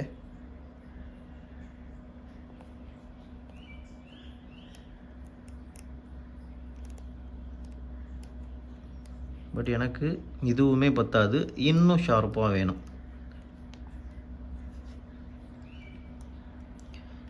F2.8க்கு போய்க்கலாம். இதுக்கு இடையில் நிறைய ரேஞ்சஸ் இருக்குது. பட் அதெல்லாம் ட்ரூ ஸ்டாப்ஸ் கிடையாது. ஆக்சுவலாக நான் அந்த இதில் சொல்லியிருப்பேன் இல்லையா, F நம்பர்ஸில் 2 வரும், 4 வரும், 2.8 வரும். 1.4 டபுள் பண்ணால் 2.8 இருக்கும். 1.4ம் நமக்கு கேமராவில் கிடையாது. ஸோ 1.8ங்கிறனால ஷார்ப்பாகவும் இருக்காது. F2வில் இருந்தால் வரணும். F2.8 இதுதான் ட்ரூ F ஸ்டாப்ஸு. ஸோ அதனால் இதில் வச்சுட்டு நான் ஃபோக்கஸ் பண்ணுறது அதோட ஐயில் ஃபோக்கஸ் இருக்க மாதிரி வச்சு ஃபோக்கஸ் பண்ணணும். பண்ணோம்னா இங்கே ஏற்கனவே பிளிங்க் ஆகிட்டுருக்கு, பத்தலைன்னு சொல்லுது. ஷட்டர் ஸ்பீடு இன்னும் கொஞ்சம் டவுன் பண்ணுவோம், இன்னும் கொஞ்சம் டவுன் பண்ணுவோம், இன்னும் கொஞ்சம் டவுன் பண்ணுவோம். ஓகே, 1/20. இப்போது -2 ஸ்டாப்பில் பிளிங்க் ஆகாமல் நிற்கிது. இப்போது இது ஃபோக்கஸை லாக் பண்ணி ஒரு ஃபோட்டோ எடுக்கலாம். இப்போ பாருங்கள் எவ்வளோ ஷார்ப்பாக இருக்குன்னு. இதுதான் நான் எதிர்பார்த்த ஷாட். f2.8ல் இது நல்லா ஷார்ப்பாக இருக்குது. அதே மாதிரி பேக்ரவுண்ட் எல்லாம் ஃபுல்லாக பிளர் ஆகிடுச்சு. ஃப்ரண்ட்டில் இருக்க ஃபோர்க்ரவுண்டும் ஃபுல்லாக பிளர் ஆகிடுச்சு. இந்த பொம்மையை மட்டும்தான் ஃபோக்கஸ் பண்ண நினச்சேன். ஸோ அது நல்லா க்ளீனாக ஃபோக்கஸ் ஆகிருக்கு. பட் ஒரு விஷயம் கவனிச்சிங்களா, இந்த ஃப்ரண்ட்டில் இருக்க பொம்மையை நான் ஃபோக்கஸ் பண்ணுறேன். இதை ஃபோக்கஸ் பண்ணி ஒரு ஃபோட்டோ எடுக்கிறேன். இதை ஃபோக்கஸ் பண்ணி ஃபோட்டோ எடுக்கும்போது இதோட பேக்ரவுண்ட் பார்த்திங்கன்னா ரொம்ப அவுட் ஆஃப் ஃபோக்கஸ் ஆன மாதிரி இருக்குது. ஏன்னா அது என்ன உருவம்னே சுத்தமாக தெரியல. ஆனால் இந்த ஃபோட்டோவில் இந்த டைனோசரை ஃபோக்கஸில் வச்சுருக்கோம். இது வச்சுருக்கும்போது பேக்ரவுண்டில் ஓரளவு அது என்னங்கிறது ஐடென்டிஃபை ஆகிற மாதிரி தானே இருக்குது. ஏன்னா சப்ஜெக்ட்டு ரொம்ப ஃப்ரண்ட்டில் இருந்துச்சு அப்படின்னா பேக்ரவுண்ட் பிளர் ரொம்ப நல்லாவே இருக்கும். சப்ஜெக்ட்டு நம்ம இதை விட தள்ளி போக போக பேக்ரவுண்ட் பிளரும் சேர்ந்து குறைஞ்சிக்கிட்டே போகும். இப்போது இந்த 2வது டைனோசரை நம்ம ஃபோட்டோ எடுத்தோம் இல்லையா, இப்போ இந்த கடைசியில் இருக்க இந்த எல்லோ கலர் டைனோசரை ஃபோக்கஸ் பண்ணி ஒரு ஃபோட்டோ எடுப்போம். ஓகே, இது பாருங்கள். இப்போது எல்லோ கலர் டைனோசர் நல்லா ஷார்ப்பான ஃபோக்கஸில் இருக்குது. அதே f2.8ல் தான் எடுத்துருக்கிறேன். ஃப்ரண்ட்டில் இருக்கிறது கொஞ்சம் அவுட் ஆகிருக்கு இல்லையா. ஓகே, இந்த டைனோசரும் அவுட் ஆயிடுச்சு. இது அதுக்கு பின்னாடி இருக்கிற இந்த ஃபியூஜி ஃபிலிம்ங்கிற என்னோடய கேமரா, இந்த பக்கம் சைடில் வச்சுருக்க இந்த ஃப்ளவர் பாட்டு, இங்கிட்ட இருக்க டால், இதெல்லாம் ஒரே லைனில் இருக்குது. அதுக்கு கொஞ்சம் முன்ன பின்ன இருக்கக்கூடிய லைனில் இருக்குது. இந்த டைனோசருக்கு ஈக்குவலான லைனில் இந்த ஃப்ளவர் பாட் இருக்குது. இந்த பொம்மை இந்த டைனோசரோட கொஞ்சம் பின்னாடி இருக்குது. இந்த கேமரா இந்த டைனோசருக்கு பின்னாடி இருக்குது. ஸோ அதெல்லாம் தெரியுது. பட் இங்கே இருக்கிற லெட்டர்ஸ்லாம் தெரியல நம்மளுக்கு. XT200ங்கிற அந்த லெட்டர்லாம் தெரியல. அதுவுமே அவுட் ஆகிடுச்சு. ஏன்னா இது shallow depth of field. But கொஞ்சம் பின்னாடி இருக்கிறத ஃபோக்கஸ் பண்ணுறதுனால கொஞ்சம் அந்த டெப்த் ஆஃப் ஃபீல்டு கொஞ்சம் அதிகமாக கிடைக்கிது நம்மளுக்கு. இதுவே ஃப்ரண்ட்டில் இருக்க டைனோசரை ஃபோட்டோ எடுக்கும்போது நமக்கு பேக்ரவுண்ட் பிளர் நிறைய கிடச்சிருக்கு. பட் பேக்கில் இருக்கக்கூடிய சப்ஜெக்டை ஃபோக்கஸ் பண்ணும்போது பேக்ரவுண்ட் பிளர் கம்மியாக தான் கிடச்சிருக்கு. ஏன்னா இதெல்லாம் ஓரளவுக்கு என்னானே தெரியுது இல்லையா. ஸோ அந்தளவுக்கு கிடச்சிருக்கு. ஓகே, இது இப்போ நடுவில் இருக்கிறத நம்ம ஃபோக்கஸ் பண்ணும்போது என்ன ஆயிருக்குன்னா ஓரளவுக்கு பின்னாடி இருக்கிறதும் என்னான்னு தெரியுது, ஃப்ரண்ட்டில் இருக்கிறதும் என்னான்னு தெரியுது. அந்த அளவுக்கு கிடச்சிருக்கு. இதுதான் கான்செப்ட்டு. இப்போது ட்ரைபாடு எதுக்கு நம்ம யூஸ் பண்ணுறோம் அப்படின்னு நமக்கு தெரிஞ்சிருச்சு. ஏன்னா ட்ரைபாடு யூஸ் பண்ணும்போது தான் நம்மளால் லோ ஷட்டர் ஸ்பீடுக்கு போக முடியுது. ஹையர் ஷட்டர் ஸ்பீடு போகும்போது நம்ம ஈஸியாக ஹேண்ட் ஹோல்டில் ஷூட் பண்ணிடலாம். லோ ஷட்டர் ஸ்பீடு இந்த மாதிரி நிறைய நேரங்களில் இப்போ நான் இண்டோரில் தான் வச்சு ஷூட் பண்ணுறேன் இல்லையா. இத்தனைக்கும் அதுக்கு ஒரு லைட் வேறு கொடுத்துருக்கேன். அந்த இமேஜுக்கு எல்லாத்துக்குமே லைட் கொடுத்துருக்கேன். சாரி, இந்த சப்ஜெக்ட் எல்லாத்துக்குமே நான் தனியாக ஒரு லைட் வேறு போட்டிருக்கேன். அப்படி இருந்துமே எனக்கு லைட்டு பத்தலைன்னு சொல்லி எனக்கு எக்ஸஸாக வந்துட்டு கேட்குது லைட்டு. அப்படிங்கும்போது நான் ஐஎஸ்ஓவை தான் இன்க்ரீஸ் பண்ணுற மாதிரி இருக்குது. எனக்கு இந்த ட்ரைபாடு இல்லை அப்படின்னா நான் அந்த ஐஎஸ்ஓவை தான் இன்க்ரீஸ் பண்ணி எடுக்கணும், வேறு வழி இல்லை. அப்படி ஐஎஸ்ஓவை இன்க்ரீஸ் பண்ணி எடுத்தால் கண்டிப்பாக கிரைன்ஸ் அண்ட் நாய்ஸ் வந்து வரும், ஃபோட்டோ குவாலிட்டி டேமேஜ் ஆகிடும். அதை அவாய்ட் பண்ணுறதுக்கு தான் நான் ட்ரைபாட் போட்டு ஷட்டர் ஸ்பீடை கம்மி பண்ணி வச்சு எடுத்துருக்கிறேன். ஸோ அதனால தான் நமக்கு இவ்வளோ பாருங்க, இது பின்னாடிலாம் சுத்தமாக கிரைன்ஸ் நாய்ஸ் எதுவுமே இல்லை, ஃபோட்டோ க்ளீனாக இருக்குது. இதுவே வந்துட்டு நான் ஹேண்ட் ஹோல்டில் எடுக்கணும் அப்படின்னா ஐஎஸ்ஓ ஷட்டர் ஸ்பீட் நான் இவ்வளோ வைக்க முடியாது. ஆனால் நான் கழட்டி கையில் எடுத்து காட்டுறேன் பாருங்கள். கேமரா இப்போ ட்ரைபாடில் இருந்து கழட்டியாச்சு. இப்போது ஹேண்ட் ஹோல்டு தான் பண்ணியிருக்கேன் கேமராவை. ஹேண்ட் ஹோல்டு பண்ணி இதே ஷட்டர் ஸ்பீடில் நான் அந்த 2.8 வச்சுக்கிறேன்னு வைங்களேன். 2.8 வச்சு எந்த சப்ஜெக்டை ஃபோக்கஸ் பண்ண போகிறோம்? இந்த ஃப்ரண்ட்டில் இருக்க க்ரீன் கலர் டைனோசரை ஃபோக்கஸ் பண்ணுறேன். ஃபோக்கஸ் பண்ணி நான் கேமராவை ஹேண்டு கொஞ்சம் ஸ்டடியாக தான் பிடிச்சிருக்கேன். பாருங்கள், ஆடாமல் தான் பிடிச்சிருக்கேன். ஃபோட்டோ எடுக்கிறேன். ஓகே, இருந்தாலும் இமேஜ் அவ்வளோ ஷார்ப்பாக இல்லை. ஓகே, 2.8 இதே இமேஜ் தான் நம்ம ட்ரைபாட் போட்டு எடுக்கும்போது ஷார்ப்பாக வந்துச்சு. இப்போ ஏன் ஷார்ப்பாக வரலனா ஹேண்ட் ஹோல்டு பண்ணி ஷூட் பண்ணதுனால தான். இதையே நான் ஷட்டர் ஸ்பீடை இன்னும் கொஞ்சம் இன்க்ரீஸ் பண்ணுறேன். 1/50 வச்சுட்டு இது பிளிங்க் ஆகுது. இப்போ நான் வேறு வழியே இல்லை. இதை 2.8க்கு கீழே கொண்டு போனோம் அப்படின்னா எனக்கு ஒரு போர்ஷன் மட்டும்தான் ஃபோக்கஸில் இருக்கும். ஃபுல்லாக இந்த டைனோசர் ஃபுல்லாக ஃபோக்கஸ் ஆகாது. அதனால் f2.8 நான் அதுக்கும் மேலே இது பண்ண முடியாது. அப்பச்சரை அதுக்கு மேலே ஓப்பன் பண்ண முடியாது. அப்போ வேறு வழியே இல்லை. ISO ஒன்று மட்டும் தான் நான் ஏற்றி ஆகணும். அப்போது ISOவை 80 கொண்டு போகிறேன். பிளிங்க் ஆகிறது நிற்கலை. 160லேயும் பிளிங்க் ஆகிறது நிற்கலை. ISO 200 வச்சா தான் எனக்கு பிளிங்க் ஆகிறது ஸ்டாப் ஆகிருக்கு.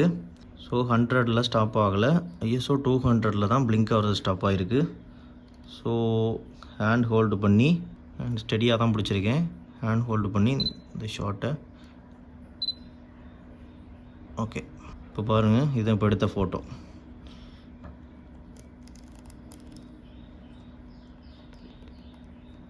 இப்போது அதை விட கொஞ்சம் ஷார்ப்பாக வந்திருக்கு இல்லையா? ஷட்டர் ஸ்பீடுமே மினிமம் 100ஆவது இருந்தால் தான் எனக்கு ஷார்ப்பான ஃபோட்டோஸ் கிடைக்கும். அப்போ ISOவை நம்ம இன்க்ரீஸ் பண்ணி தான் ஆகணும். ISO 250 வச்சுக்கிறேன். 250 f2.8ல் இந்த டைனோசருக்கு நல்ல லைட்டிங் இருக்கிறதுனால என்னால் இவ்வளோவில் எடுக்க முடியுது. ISO இன்னும் கொஞ்சம் குறைச்சிக்கலாம். 200 ISO தான் வச்சுருக்கேன். 200 ISOவில் 100 ஷட்டர் ஸ்பீடில் f2.8ல் எடுத்த ஃபோட்டோ இது பாருங்கள். இப்போது ஹேண்டில் வச்சு ஷூட் பண்ணும்போது -1.7 1.25 ஸ்டாப் அண்டரில் இருக்குதுன்னு சொல்லுது.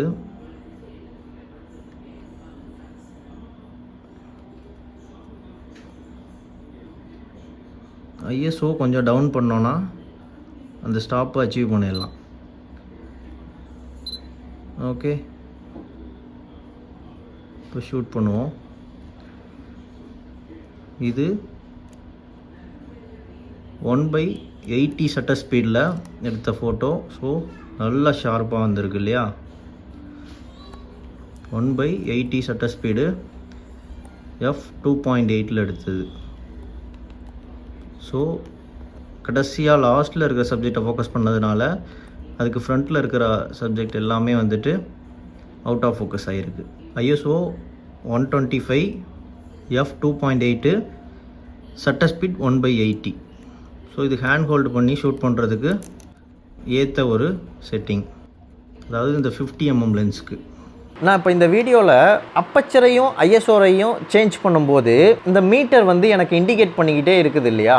மைனஸில் இவ்வளோ இருக்குது, இல்லை ப்ளஸில் இவ்வளோ இருக்குது அப்படிங்கிறத எனக்கு மீட்டரில் அது இண்டிகேட் பண்ணிக்கிட்டே இருக்குது. -2, -1, -1.7, -1.5 இந்த மாதிரி இது மைனஸில் இருக்குது, இல்லை ப்ளஸில் இருக்குன்னா ப்ளஸில் இருக்குது அப்படிங்கிற மாதிரி அது இண்டிகேட் பண்ணும். நம்ம எந்த சப்ஜெக்டை நம்ம இது பண்ணுறோம், அதுக்கு எவ்வளோ நேரம் லைட்டை கொடுக்குறோம், எவ்வளோ அளவு லைட்டை கொடுக்குறோம், இது எல்லாத்தையும் பொறுத்து அது கால்குலேட் பண்ணி லைட் இந்த சப்ஜெக்ட் இவ்வளோ பத்தலை, இவ்வளோ கூட இருக்குது அப்படிங்கிறதெல்லாம் அதுவே நமக்கு சொல்லும். பட் இதில் ஒரே ஒரு விஷயம் நம்ம அண்டர்ஸ்டாண்ட் பண்ணிக்கணும். இந்த மோடில் சில நேரங்களில் அது கொடுக்குற அந்த வேல்யூக்காக எக்ஸாக்டாக நம்ம 0 பண்ணி ஷூட் பண்ணுறோம் அப்படின்னா அந்த ஃபோட்டோ ஒன்று ஓவர் எக்ஸ்போஸ் ஆகும், இல்லை அண்டர் எக்ஸ்போஸ் ஆகும். அது எப்போ ஆகும் அப்படின்னா நம்ம ஒரு டார்க்கான ஒரு சப்ஜெக்ட் நம்ம இந்த ஃபோட்டோவில் நான் இது மீட்டர் சொன்ன வேல்யூக்காண்டி நான் அட்ஜஸ்ட் பண்ணி நான் ஃபோட்டோ எடுத்திருக்கேன். ஸோ அப்படி நான் ஃபோட்டோ எடுக்கும்போது ஃபோட்டோ ஓவர் எக்ஸ்போஸ் ஆகிடுச்சு.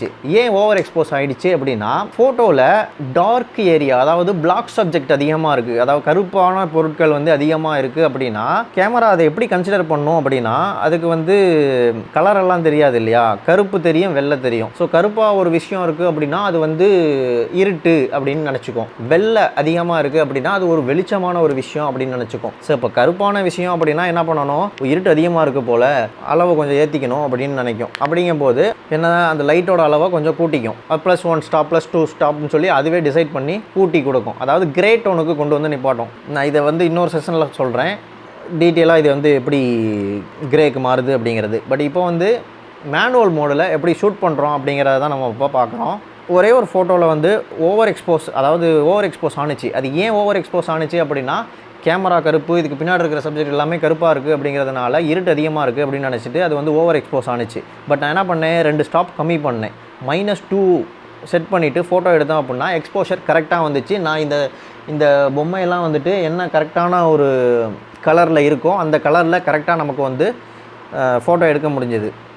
ஏன் அண்டர் எக்ஸ்போஸ் பண்ணி தானே எடுத்தோம் அப்படிங்கும்போது இது வந்து எல்லாம் இருட்டாக தானே வரணும். பட் அப்போ தான் எனக்கு கரெக்டான கலர் கிடைக்கிது அப்படின்னா என்ன அர்த்தம்னா, சப்ஜெக்டில் நிறையா வந்து பிளாக் இருக்குது அப்படிங்கிறதுனால அந்த பிளாக்கை கண்ட்ரோல் பண்ணி அது ஒயிட்டாக மாற்றுறதுக்கு ட்ரை பண்ணியிருக்கு. அதனால் நம்ம 0க்கு செட் பண்ணும்போது 2 ஸ்டாப் அதிகமாகிடுச்சு. இது மாதிரி ஒரு ஷேடு உள்ள ஒரு கலருக்குமே வந்துட்டு பிளாக்கிலேருந்து ஒயிட் வரைக்கும் இருக்கக்கூடிய ஒவ்வொரு ஷேடு இருக்க கலருக்குமே வந்துட்டு நம்ம ஒரு ஸ்டாப் முன்னாடி ஒரு ஸ்டாப் பின்னாடி இப்படி 2 ஸ்டாப் ஒரு 3 ஸ்டாப்புக்குள்ளே நம்ம அந்த வேல்யூஸை அட்ஜஸ்ட் பண்ணி தான் நம்ம ஃபோட்டோ எடுக்கிற மாதிரி வரும். நமக்கு தேவையான அளவில் வச்சு நம்ம ஷூட் பண்ணிக்கலாம்.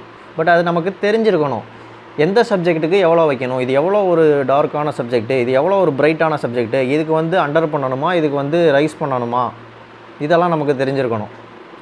எதுக்கு வந்து மைனஸ் ஒரு ஸ்டாப் 2 ஸ்டாப் பண்ணணும், எதுக்கு வந்து ப்ளஸ் ஒரு ஸ்டாப் 2 ஸ்டாப் பண்ணணும், இது தெரிஞ்சிருந்தால் மட்டும்தான் நம்மளால் கரெக்டான எக்ஸ்போஷரில் நமக்கு ஃபோட்டோ எடுக்க முடியும். இதெல்லாம் பை எக்ஸ்பீரியன்ஸில் வர்றது.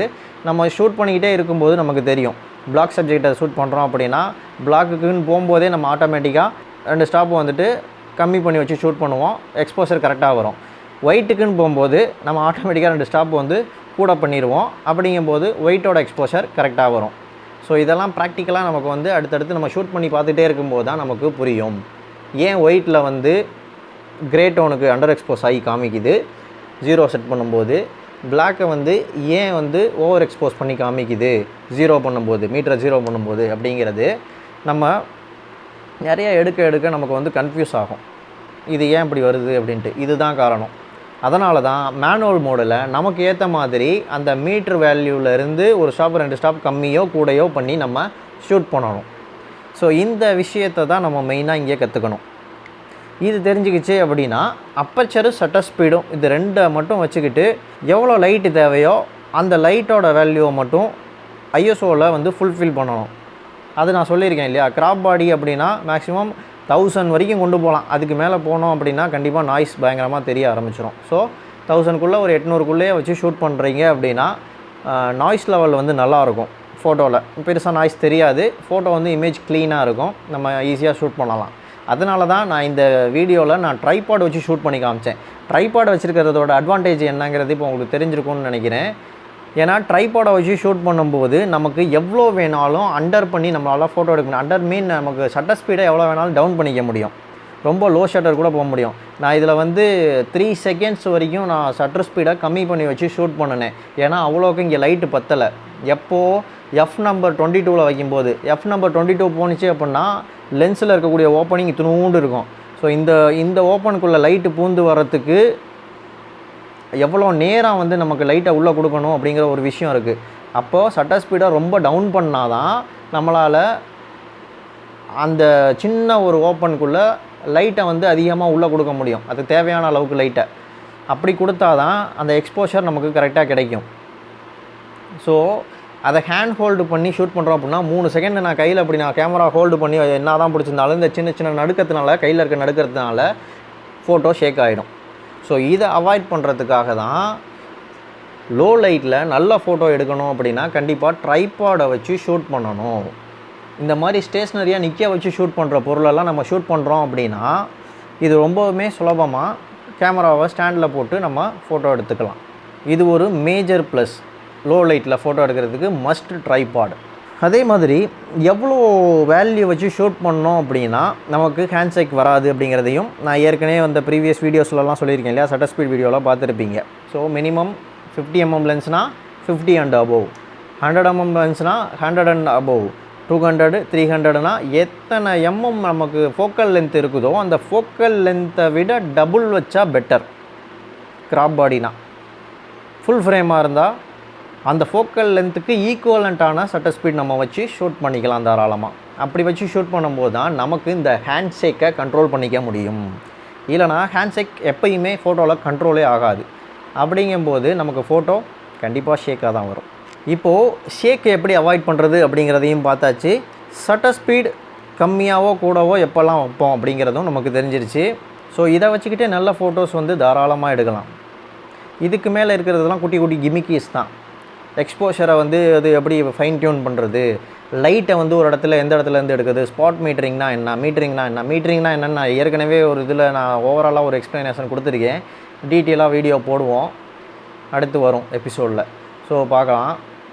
ஸோ அதெல்லாம் வந்து எக்ஸ்போஷர் காம்பன்சேஷன் ஒரு விஷயம் இருக்குது. அதில் வந்து இப்போ நான் சொன்னது தான் எக்ஸ்போஷர் காம்பன்சேஷன். மேனுவல் மோடில் நம்ம ஒர்க் பண்ணி பழகிட்டோம் அப்படின்னா எக்ஸ்போஷர் காம்பன்சேஷன் எவ்வளோ தான், இதுதான் எக்ஸ்போஷர் காம்பன்சேஷன். ஏன்னா ஐஎஸ்ஓ எவ்வளோ இருக்குதோ ஐஎஸ்ஓ மேக்ஸிமம் மினிமத்துக்காண்டி நம்ம வைக்கிறதுக்காண்டி ட்ரை பண்ணுவோம். அப்போ ட்ரை பண்ணும்போது லைட் எந்த அளவுக்கு இங்கே கம்மியாக இருக்குது, நம்ம எடுக்கக்கூடிய சப்ஜெக்ட் என்ன, மூவபிள் சப்ஜெக்டாக நான் மூவபிள் சப்ஜெக்டாக. மூவபிள் சப்ஜெக்ட்னால் எவ்வளோ ஷட்டர் ஸ்பீட் வைக்கணும், நான் மூவபிள்னால் அதுக்கு எவ்வளோ லைட் அங்கே தேவைப்படுது, அதுக்கு எவ்வளோ நேரம் நம்ம ஷட்டரை ஓப்பன் பண்ணி வைக்கணும், இதுக்கு ட்ரைபாட் வேணுமா வேண்டாமா, இது எல்லாத்தையுமே நம்ம முன்னாடியே யோசிக்கணும். லோ லைட்டாக இருக்கா, அந்த இடத்துல அவைலபிள் லைட்டு இருக்கா, போதுமா, இதுக்கு ட்ரைபாட் வேணுமா வேண்டாமா, அடிஷ்னல் லைட்டு ஆட் பண்ணலாமா பண்ணக்கூடாதா, இது எல்லாமே அஸ் அ ஃபோட்டோகிராஃபராக நம்ம முடிவு பண்ணிக்கிட்டு தான் ஒரு ஃபோட்டோ நம்ம எதிர்பார்த்த மாதிரி நம்ம ஷூட் பண்ண முடியும். அவைலபிள் லைட்டில் வந்து ஃபோட்டோ எடுக்கிறதுக்கு மேனுவல் மோடில் நீங்கள் பழக வேண்டிய விஷயம் அப்பர்ச்சர், ஷட்டர் ஸ்பீட், ஐஎஸ்ஓ. இது மூணையும் மீட்டரை பார்த்து எப்படி கரெக்டாக செட் பண்ணிக்கணும், எந்த கலர் உள்ள சப்ஜெக்ட்டுக்கு எவ்வளோ ஃபோட்டோவை ஷட்டர் ஸ்பீடை வச்சு இன்க்ரீஸோ டிக்ரீஸோ பண்ணணும், இது தெரிஞ்சிருக்கணும். ஏன் ஷட்டர் ஸ்பீடை வச்சு இன்க்ரீஸோ டிக்ரீஸோ பண்ணணும்னு சொல்கிறேன்னா, மூவபிள் சப்ஜெக்ட் நான் மூவபிள் சப்ஜெக்ட்டும் இருக்குது. ஸோ அதுக்கு தேவையான ஷட்டர் ஸ்பீட் நம்ம கரெக்டாக செட் பண்ணிடணும். நான் மூவபிள் சப்ஜெக்ட்னா ஷட்டர் ஸ்பீட் நம்ம எவ்வளோ வேணாலும் இறக்கிக்கலாம் கூட்டிக்கலாம், ஒன்றும் பிரச்சனை இல்லை. பட் மூவபிள் சப்ஜெக்ட்டில் வந்து ஷட்டர் ஸ்பீட் கண்டிப்பாக அதிகமாக தான் வச்சாகணும். ஏன்னா ஃப்ரீஸ் பண்ணி காட்டணும் இல்லையா. அதுக்கு இன்கேஸ் மூவ் ஆகிற சப்ஜெக்டை மூவ் ஆகிற மாதிரியே காட்டணும் அப்படின்னா அண்டரில் வச்சு எடுத்துகிட்டு போயிடலாம், ஒன்றும் பிரச்சனை இல்லை. ஸோ ஷட்டர் ஸ்பீடும் அப்பர்ச்சரும் வந்துட்டு நமக்கு தேவையான அளவு மட்டும்தான் நம்மளால் செட் பண்ணிக்க முடியும். அப்படி பண்ணதுக்கப்புறம் நமக்கு இருக்க ஒரே ஒரு ஆப்ஷன் ஐஎஸ்ஓ மட்டும்தான். அது எதுக்கு அப்படின்னா, இந்த ரெண்டும் வைக்கிறோம் இல்லை, ஷட்டர் ஸ்பீடு அப்பர்ச்சரையும் நம்ம செட் பண்ணுறோம் இல்லையா, இது ரெண்டுமே வச்சிருக்கிறதுக்கு எந்த அளவுக்கு நம்ம லைட்டை உள்ளே கொடுக்கணும், போதைய அளவு லைட்டு அங்கே இருக்கா இல்லையாங்கிறது தெரியலங்கிறதுனால தான் ஐஎஸ்ஓங்கிற ஒரு விஷயமும் அடிஷ்னலாக ஆட் பண்ணியிருக்கிறாங்க. ஸோ லைட்டு பத்தலைங்கிற நேரத்தில் ஐஎஸ்ஓவை நம்ம ரைஸ் பண்ணி இமேஜோட குவாலிட்டியை கொஞ்சம் டவுன் பண்ணி கூட நம்ம ஃபோட்டோ எடுத்துக்கலாம். நமக்கு ஒவ்வொரு கேமராவுக்குமே ஐஎஸ்ஓவில் வந்து சேஞ்சஸ் இருக்குது இல்லையா. ஸோ கிராப் பாடினா ஒரு மேக்ஸிமம் ஒரு 1000 வரைக்கும் போகலாம். ஃபுல் ஃப்ரேம் கேமரானா மேக்ஸிமம் ஒரு 3000 வரைக்கும் கொண்டு போகலாம், ஒன்றும் பிரச்சனை இல்லை. 6400லேயே கூட நாய்ஸ் கம்மியாக தான் தெரியும். சில ஹையர் அண்ட் கேமராஸ்லாம் பார்த்தீங்கன்னா 12000 வரைக்கும் கொண்டு போக முடியும். பட் அப்போ தான் நாய்ஸ் தெரிய ஆரம்பிக்கும். ஸோ இது நமக்கு தெரிஞ்சிருக்கணும். நம்ம எந்த கேமரா கையில் வச்சுருக்கோம், அதில் எடுக்க முடிஞ்ச ஐஎஸ்ஓ ரேஞ்ச் என்ன, இது தெரிஞ்சிருந்தால் தான் நம்ம கரெக்டாக அதை ஹேண்டில் பண்ணுவோம். அளவுக்கு அதிகமாக நம்ம ஐஎஸ்ஓ ஏற்ற லைட்டு தான் உள்ளே வந்துக்கிட்டே இருக்குதுன்னு சொல்லிட்டு ஐஎஸ்ஓ நம்ம பாடிக்கு ஏற்றிட்டு நம்ம ஷூட் பண்ணுறோம் அப்படின்னா அப்புறம் கடைசியாக புள்ளியாக தான் இருக்கும். அம்மிக்கல்ல கொத்த தெரியாதவங்க கொத்தின மாதிரி. ஸோ இது நமக்கு தேவையில்லை. முடிஞ்ச வரைக்கும் ஐஎஸ்ஓ ரேஞ்சையை கம்மியாக வச்சு ஷூட் பண்ணும்போது அதுக்கு என்னெல்லாம் பாசிபிலிட்டிஸ் இருக்குது, எந்த மாதிரி ஷூட் பண்ணலாம், மேக்ஸிமம் தேவையான அப்பர்ச்சர், தேவையான ஷட்டர் ஸ்பீடு, இதை ஃபஸ்ட்டு ப்ரிஃபரன்ஸ் கொடுத்து நம்ம வச்சிடணும். ஏன்னா எவ்வளோ ஏரியா ஃபோக்கஸில் இருக்கணும், எவ்வளோ ஸ்பீடில் இந்த ஃபோட்டோ வந்து எடுக்கணும், இது ரெண்டையும் நம்ம ப்ரிஃபரன்ஸ் கொடுத்து அதுக்கு ட்ரைபாட் வேணும்னா ட்ரைபாடு வேண்டாம்னா ட்ரைபாடு வேண்டாம், கையில் வச்சு ஷூட் பண்ணுறோமா அதுக்கு ஏற்ற மாதிரி ஷட்டர் ஸ்பீடையும் அப்பர்ச்சரையும் செட் பண்ணிக்கணும். செட் பண்ணதுக்கப்புறம் மினிமமான ஐஎஸ்ஓவில் வச்சு நம்ம ஷூட் பண்ண முடியுதாங்கிறத பார்க்கணும். அதுக்கு தேவையான லைட் அந்த இடத்துல கிடைக்குதா அப்படிங்கிறத பார்க்கணும். முடிஞ்சது அப்படின்னா 50 விட்டு தாண்டாதீங்க, இல்லை 100 விட்டு தாண்டாதீங்க. 50, 100, 200, 400 வரைக்கும் பிரச்சனையே இல்லை. எந்த கேமராலையுமே தாராளமாக எடுக்கலாம். கிராப் பாடி கேமராவில் கூட தாராளமாக ஃபோட்டோ எடுக்கலாம். ஃபோட்டோ குவாலிட்டி நல்லா தான் இருக்கும். எப்போ 400 தாண்டி நம்ம போகிறோம் அப்படிங்கிற சுச்சுவேஷன் வருதோ அப்போ நம்ம கண்டிப்பாக யோசிக்கணும், இதுக்கு மேலே போகிறோம், ஃபோட்டோவில் கண்டிப்பாக நாய்ஸ் வரும், இந்த நாய்ஸை அக்செப்ட் பண்ணிக்க முடியுமா, அப்படிங்கிறத ஃபஸ்ட்டு யோசிக்கணும். முடிஞ்சால் சப்ஜெக்ட்டுக்கு எக்ஸ்டர்னல் லைட்டு கொடுக்க முடியும்னா எக்ஸ்டர்னல் லைட்டை கொடுத்து சப்ஜெக்டை கொஞ்சம் எக்ஸ்போஷர் அதிகம் பண்ணி நம்ம மினிமம் ஐஎஸ்ஓவில் வச்சு ஷூட் பண்ணுறதுக்காக பார்க்கணும். முடியலைன்னா லாங் எக்ஸ்போசர் பண்ணி ஃபோட்டோ எடுக்க முடியுமான்னு பார்க்கணும். அதாவது சட்டர் ஸ்பீடை ரொம்ப டவுன் பண்ணி வச்சு ஃபோட்டோ எடுக்க முடியுமான்னு பார்க்கணும். ஹேண்ட் ஹோல்டு பண்ணி எடுக்கிறோம் அப்படின்னா அதுக்கேற்ற மாதிரி தான் நம்ம வச்சுக்க முடியும். அதுக்கு கீழே டவுன் பண்ண முடியாது. ஸோ இந்த 3 செகண்ட் சொன்னேன் இல்லையா, ட்ரைபாடில் மாட்டி எடுத்தது, அந்த அளவுக்குலாம் நம்ம ஹேண்ட் ஹோல்டில் ஷூட் பண்ண முடியாது. கேமரா எங்கேயாவது வச்சுட்டு தான் நம்ம ஷூட் பண்ணுற மாதிரி இருக்கும். ஸோ அந்த நேரத்தில் நம்ம ட்ரைபாடில் போட்டு ஷூட் பண்ணிக்கலாம். இப்போ இது எல்லாத்துலேயும் நம்ம பார்க்க வேண்டியது ஐஎஸ்ஓ மினிமமாக வைக்கணும். 1000க்குள்ளே மேட்ச் பண்ணுறதுக்கு பாருங்கள் ஐஎஸ்ஓவை. இந்த அப்பர்ச்சர் சட்டர் ஸ்பீடு இது ரெண்டையும் ஐஎஸ்ஓ 1000 ரேஞ்சுக்குள்ளேயே வச்சு ஷூட் பண்ணுறதுக்காக பாருங்கள். அந்த அளவுக்கு மேலே போகிற மாதிரி இருந்துச்சுன்னா எக்ஸ்டர்னல் லைட்டு வந்து சப்ஜெக்ட்டுக்கு ஆட் பண்ண முடியுதாங்கிறத பாருங்கள். ஒன்றும் இல்லை, ஒரு குட்டி லைட்டு தான் நான் அந்த இடத்துல இந்த பொம்மைங்களுக்கு நான் ஷூட் பண்ண வச்சுருக்கேன். ஸோ இந்த குட்டி லைட்டு இங்கே ஆட் ஆகும்போதே நமக்கு என்ன ஆகுதுன்னா இங்கே ஓரளவுக்கு எக்ஸ்போஷர் கிடச்சிருச்சு. ஸோ இந்த லைட்டு நான் ஆட் பண்ணலை அப்படின்னா இந்த இடம் இருட்டாக தான் இருக்கும், கேமராவில் எதுவும் பெருசாக தெரிய போகிறதில்ல. இத்தனைக்கும் இந்த லைட்டு ஆட் பண்ணும்போதே எனக்கு வந்து ஃபோட்டோ லைட்டு பத்தலைன்னு தான் சொன்னிச்சு. அப்பர்ச்சர்லாம் ஃபுல்லாக ஏற்றிலாம் நம்ம எக்ஸாம்பிளுக்கு ஃபோட்டோ எடுத்தோம் இல்லையா, அதனால் லைட்டு பத்தலைன்னு தான் சொன்னது. அப்படிங்கும்போது நான் ஐஎஸ்ஓ ரேஞ்சு அதிகம் பண்ணி தான் நான் ஃபோட்டோ எடுத்தேன். பட் ட்ரைபாடு நமக்கு ஹெல்ப்புக்கு இருந்ததுனால என்னால் ஐஎஸ்ஓவை ரொம்ப மினிமலாக வச்சுட்டே சட்டர் ஸ்பீடை முடிஞ்ச வரைக்கும் டவுன் பண்ணி வச்சு நான் ஷூட் பண்ணி காமிச்சேன். அப்படிங்கும்போது எனக்கு இது நல்ல குவாலிட்டியான பிக்சரும் கிடச்சிது. அதுபோக எந்த அப்பர்ச்சர் வேல்யூவில் எடுக்கணும்னு நினச்சனோ அந்த அப்பர்ச்சர் வேல்யூலையும் என்னால் எடுக்க முடிஞ்சது.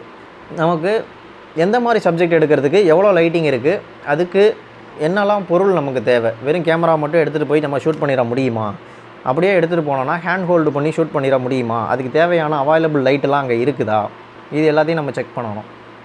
அது போக லைட்டு பத்தலை, இப்போ இந்த மாதிரி நான் சொன்ன மாதிரி ஒரு F16 F22 இல்லை F11 அந்த ரேஞ்சுக்கு நம்ம ஃபோட்டோ எடுக்க போகிறோம் அப்படின்னாவே கண்டிப்பாக F8க்கு மேலே போகிறோம் அப்படின்னாவே லைட்டு கண்டிப்பாக நல்ல வெளிச்சத்தில் கூட டவுன் ஆகிடும். அப்படி டவுன் ஆகும்போது ஐஎஸ்ஓ ஒரு குறிப்பிட்ட அளவுக்கு மேலே ஏற்ற முடியாது. அப்படிங்கும்போது அதுக்கு அடுத்த விஷயம் சட்டர் ஸ்பீடு மட்டும்தான். சட்டர் ஸ்பீடை நம்ம ஹேண்ட் ஹோல்டு பண்ணி ஷூட் பண்ணுறதுக்கு மினிமம் 50 வேணும் இல்லையா. அதாவது 50 mm லென்ஸ் போட்டிருந்தா தான் 50. அதுவும் இதுக்கு மேலே நீங்கள் ரேஞ்ச் உள்ள லென்ஸ்லாம் போட்டு ஷூட் பண்ணுறீங்க அப்படின்னா அந்த ரேஞ்சுக்கு ஏற்ற மாதிரி நம்ம ஸ்பீடு வந்து இதில் வைக்கணும். சட்டர் ஸ்பீடை முடியுமா, கையில் வச்சு ஷூட் பண்ண முடியுமா அப்படிங்கிறத யோசிச்சுட்டு போகும்போதே ஒரு ட்ரைபாடோட எடுத்துகிட்டு போயிடணும். ஏன்னா முன்னாடியே இது எல்லாத்தையும் யோசிக்கணும்னு சொல்கிறேன். தேவையான அதாவது எதிர்பார்த்த மாதிரியான இமேஜ் வந்து நம்ம அதே மாதிரி எடுக்கணும் அப்படின்னா. ஸோ மேனுவல் மோடு வந்து ரொம்ப ரொம்ப ஒரு வேல்யூபிள் மோடு. நம்ம எதிர்பார்த்த ரிசல்ட் நம்ம மனசில் இருந்த அந்த சப்ஜெக்டை அப்படியே ஒரு புகைப்படமாக கொண்டு வரதுக்கு இந்த மேனுவல் மோடு தான் எல்லா நேரத்துலையும் கை கொடுக்கும். மற்ற மோடு எல்லாத்தையும் மறந்துடுங்க. இதில் இன்னொரு ஒரு ஸ்பெஷாலிட்டி இருக்குது. மேனுவல் மோடுலேயும் நம்ம ஸ்பீடாக ஃபோட்டோ எடுக்கிறதுக்கு சில விஷயங்களை ஆட்டோமேட்டிக்காக பண்ண முடியும். நான் அப்பர்ச்சர் ப்ரையாரிட்டி மோடையோ சட்டர் ஸ்பீட் ப்ரையாரிட்டி மோடையோ பற்றி பேச கிடையாது. மேனுவல் மோட்லேயே வச்சுக்கிட்டு ஐஎஸ்ஓவை ஆட்டோ பண்ணிக்க முடியும். அப்படி ஆட்டோ பண்ணும்போது அதுலேயும் சில ரெஸ்ட்ரிக்ஷன்ஸ் நம்ம கொடுக்க முடியும். அந்த ரெஸ்ட்ரிக்ஷன்ஸ் என்ன அப்படின்னா ஐஎஸ்ஓவுக்கு ஒரு லிமிட் செட் பண்ணிக்க முடியும். இப்போ வரக்கூடிய கேமராஸ்லலாம் அதுக்கான ஃபீச்சர்ஸ் கொடுத்துருக்குறாங்க. இந்த மிரர்லெஸில் இருக்கக்கூடிய கேமராஸ்லலாம் ஐஎஸ்ஓவுக்கு ஒரு ரேஞ்ச் கொடுத்துருக்காங்க. மினிமம் எவ்வளோ ஐஎஸ்ஓ இருக்கணும், மேக்ஸிமம் எவ்வளோ ஐஎஸ்ஓ இருக்கணும். இந்த மினிமத்தையும் மேக்ஸிமத்தையும் நம்ம வந்து செட் பண்ணிக்கிட்டோம் அப்படின்னா நம்ம ஃபோட்டோ எடுக்கும்போது அது ஒரு மேக்ஸிமத்தை விட்டு தாண்டாத அளவுக்கு நம்ம ஓரளவு பார்த்துக்கலாம். சட்டர் ஸ்பீடையும் அப்பர்ச்சரையும் நான் தேவையான அளவு நான் செட் பண்ணிடுவேன். ஐஎஸ்ஓ அந்த ரேஞ்சுக்குள்ளே அது வந்து பார்த்து செட் பண்ணிக்கும். அதுக்கான அவைலபிலிட்டியும் இப்போ வந்துருச்சு இல்லையா. ஸோ லோ லைட்லலாம் நம்மளால் ஒரு குறிப்பிட்ட அளவுக்கு மேலே நம்ம ஐஎஸ்ஓ ஏறிடும், ஆட்டோமேட்டிக்காகவே கேமரா கொண்டு போயிடும். ஸோ அதை அவாய்ட் பண்ணணும் அப்படின்னா, ஏன்னா நாய்ஸ் வந்துடும் இல்லையா, அந்த இமேஜை யூஸே பண்ண முடியாமல் போயிடும். அதை அவாய்ட் பண்ணுறதுக்காக ஆட்டோமேட்டிக்காகவே ஐஎஸ்ஓ ரேஞ்ச் லிமிட்னு ஒரு ஆப்ஷன் வந்து இப்போ கொண்டு வர ஆரம்பிச்சிட்டாங்க. ஸோ அந்த ரேஞ்சை வந்து நம்ம லிமிட் பண்ணி வச்சுக்கலாம். இப்போ 50லேருந்து 1000க்குள்ளே நீ ஃபோட்டோ எடு அப்படின்னு நம்ம இங்கே செட் பண்ணிட்டோம் அப்படின்னா மேனுவல் மோடில் வச்சுட்டு அப்பர்ச்சரையும் சட்டர் ஸ்பீடையும் நம்ம செட் பண்ணிவிட்டு ஆட்டோமேட்டிக்காக ஃபோட்டோ எடுக்கலாம். ஐஎஸ்ஓ ஆட்டோவில் தான் இருக்கும், பட்டு லிமிட் இருக்குது. அதுக்கு ஐஎஸ்ஓ 1000 தாண்டி போகாது. ஸோ இந்த மாதிரி வச்சுட்டு நம்ம ஷூட் பண்ணிக்கவும் முடியும். அதற்கான ஃபீச்சர்ஸும் வந்துருச்சு. ஸோ முடிஞ்ச வரைக்கும் நம்ம மேனுவல் மோடில் போட்டு ஃபோட்டோ எடுத்து பாருங்கள். நீங்கள் என்ன எதிர்பார்க்குறீங்களோ அந்த ஃபோட்டோ அதே மாதிரி உங்களால் எடுக்க முடியும். நானே இப்போது எனக்கு வந்து மிரர்லெஸ் கேமரா தான், அதிலே வந்துட்டு லைவ் வியூ டிஸ்பிளேங்கிற ஒரு ஆப்ஷனும் இருக்குது. நான் ஆன் பண்ணி பார்க்கும்போது எனக்கு லைட்டை குறைக்கும்போது கூட்டும்போது அதுவே வந்து எனக்கு காமிச்சிருது. நான் ஆட்டோமேட்டிக்காக நான் என்ன எடுக்க போகிறேன்னா அதை முன்னாடியே பார்த்துட்டே என்னால் எடுக்க முடியும். பட் எத்தனை பேத்துக்கு நம்ம மிரர்லெஸ் கையில் வாங்கி வச்சுருக்காங்க. நிறைய என்ட்ரி லெவல் கேமராஸ், நிறைய பிகினர்ஸ் வந்துட்டு மிரர் இல்லாத கேமராஸ் தான் வாங்கியிருப்பாங்க. ஏன்னா அதுதான் விலையும் கம்மியாக கிடைக்கும் இல்லையா. ஸோ அந்த மாதிரி கேமராஸை ஃபஸ்ட்டு நம்ம வாங்கி பழகும்போது அந்த நேரத்தில் இந்த மாதிரி ஃபீச்சர்ஸ்லாம் அதில் இருக்காது. அப்படிங்கும்போது நம்ம ஈஸியாக நம்ம வந்து அதை ஹேண்டில் பண்ண முடியாது இந்த மாதிரி. ஸோ அப்போ என்ன பண்ணுறது அப்படின்னா, அதில் இப்போ நான் இன்றைக்கி சொல்லிக் கொடுத்த விஷயங்கள் வந்து உங்களுக்கு வந்து கை கொடுக்கும். அப்போ தான் என்ன பண்ணணும், நம்ம அந்த வியூ ஃபைண்டரை நம்ம பார்க்குறோம். அந்த வியூ ஃபைண்டரை பார்க்குறோம் இல்லையா, அந்த வியூ ஃபைண்டரில் பார்த்துக்கிட்டே பார்த்தாலும் அதில் வந்துட்டு எக்ஸ்போஷர்லாம் நமக்கு காட்டாது. இந்த மாதிரி மீட்ரு மட்டும்தான் காமிச்சிட்ருக்கோம். இது மாதிரி அண்டரில் இருக்குது, ப்ளஸில் இருக்குது அப்படிங்கிறத மட்டும் தான் காமிச்சிட்ருக்கோம். நம்ம சட்டர் ஸ்பீடையும் அப்பர்ச்சரையும் நம்ம சேஞ்ச் பண்ண நமக்கு இந்த வேல்யூஸ் வந்து இதில் சேஞ்ச் ஆகும். எந்த வேல்யூஸ்னால், இந்த மீட்டர் லைட்டு கூட குறைச்சலாக இருக்கிறத பொறுத்து இந்த மீட்ரு வந்துட்டு இன்னும் கொஞ்சம் குறைச்சிக்க, இன்னும் கொஞ்சம் கூட பண்ணு அப்படிங்கிறத அதை காமிச்சிக்கிட்டே இருக்கும். நமக்கு அதுக்கேற்ற மாதிரி சட்டர் ஸ்பீடையும் அப்பர்ச்சரையும் நம்ம செட் பண்ணதுக்கு அப்புறமா ஐஎஸ்ஓ லிமிட்டு வந்து இந்த 1000க்குள்ளே வச்சுக்க சொல்லியிருக்கோம் இல்லையா. ஸோ அதுவுமே வந்துட்டு நமக்கு முடிஞ்சால் மினிமலில் வச்சு எடுக்க முடிஞ்சால் எடுக்கலாம். அப்படி இல்லைனா ஆட்டோமேட்டிக்கில் அந்த ஒரு குறிப்பிட்ட ரேஞ்சுக்குள்ளே சொல்லியிருந்தோம் இல்லையா, ஒரு 1000க்குள்ளே. ஸோ அதுக்குள்ளே ஏதாவது ஒரு ரேஞ்சில் வச்சு அதை எடுக்கிற மாதிரி விட்டுட்டு நம்ம எடுத்துக்கலாம் ஃபோட்டோ. அதுக்கு தான் அந்த மீட்டரை பார்த்து பழகணுங்கிறதுக்காக நான் இன்றைக்கி இந்த லைவ் வியூ டிஸ்பிளேவை ஆஃப் பண்ணிவிட்டு உங்களுக்கு இதை வந்து எக்ஸ்பெரிமெண்ட் பண்ணி காமிச்சேன். இதை ஆனில் வச்சுட்டே சொல்லியிருந்தால் உங்களுக்கு அதை பார்க்கும்போதே ஈஸியாக தெரிஞ்சிடும். நம்ம சட்டர் ஸ்பீடை குறைக்கும் போது லைட்டு குறையும், அப்பர்ச்சரை குறைக்கும் போதும் லைட்டு குறையும். ஸோ இந்த மாதிரி விஷயங்கள்லாம் வந்து லைவாக நம்ம பார்த்துட்டே நம்ம ஃபோட்டோ எடுத்துகிட்டு போயிடலாம். இதில் வந்து பெருசாக கற்றுக்கிறதுக்கு ஒன்றுமே இல்லை. நம்ம மீட்டரை பார்க்கவே மாட்டோம். ஸோ இந்த பழைய மாடல் கேமராஸ்லாம் வந்துட்டு மீட்டர் தான் விஷயம். இந்த மீட்டரை பார்த்து தான் நம்ம வந்து எவ்வளோ எக்ஸ்போஷர் வைக்கணும் அப்படிங்கிறத நம்ம அட்ஜஸ்ட் பண்ணுவோம். ஸோ இந்த மெத்தட்லேயே ட்ரை பண்ணுங்கள். பிளாங்காக விட்டுருங்க. டிஸ்பிளேவை பார்த்து நீங்கள் எதையுமே செட் பண்ண வேண்டாம். அதில் இருக்க வேல்யூஸ் தான் விஷயம்.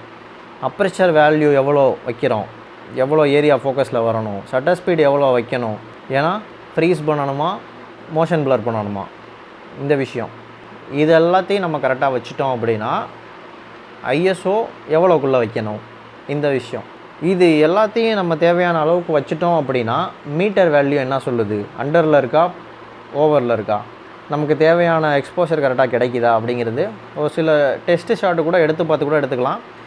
நமக்கு கரெக்டான ஒரு இமேஜ் வந்து கிடைக்கும். ஸோ ஃபுல்லி மேனுவல் மோடில் ட்ரை பண்ணி பாருங்கள். கண்டிப்பாக நீங்கள் நினச்ச சப்ஜெக்டை பிடிச்ச மாதிரி காமிக்க உங்களால் முடியும். ஸோ அதுதான் நான் இந்த வீடியோவில் சொல்ல வந்தது. இந்த எக்ஸாம்பிள்ஸில் இருந்தே உங்களுக்கு புரிஞ்சிருக்கும். நிறைய விஷயங்கள் நான் இதில் சொல்லியிருக்கேன் இல்லையா. ஸோ இன்றைக்கி மேனுவல் மோடில் கேமராவை எப்படியெல்லாம் ஆப்ரேட் பண்ணுறோம் அப்படிங்கிறத பார்த்தோம். எக்ஸ்போஷர் காம்பன்சேஷன் அப்படிங்கிற இந்த அப்பர்ச்சர், ஐஎஸ்ஓ, சட்டர் ஸ்பீட் இது மூணையும் எப்படி மேட்ச் பண்ணி ஒரு ஃபோட்டோ எடுக்கிறது அப்படிங்கிறதையும் பார்த்தோம். எந்த மாதிரி ஃபோட்டோ எடுக்கிறதுக்கு எது எவ்வளோ வைக்கணும் அப்படிங்கிற விஷயத்தையும் இந்த வீடியோவில் கிளியராக பார்த்துருக்கோம். ஸோ வீடியோ பிடிச்சிருந்துச்சுன்னா லைக் பண்ணிக்கோங்க. இந்த வீடியோ அவ்வளோதான் கைஸ். அடுத்த வீடியோவில் பார்க்கலாம். அது வரைக்கும் bye from Mohanrajan. Thank you, bye.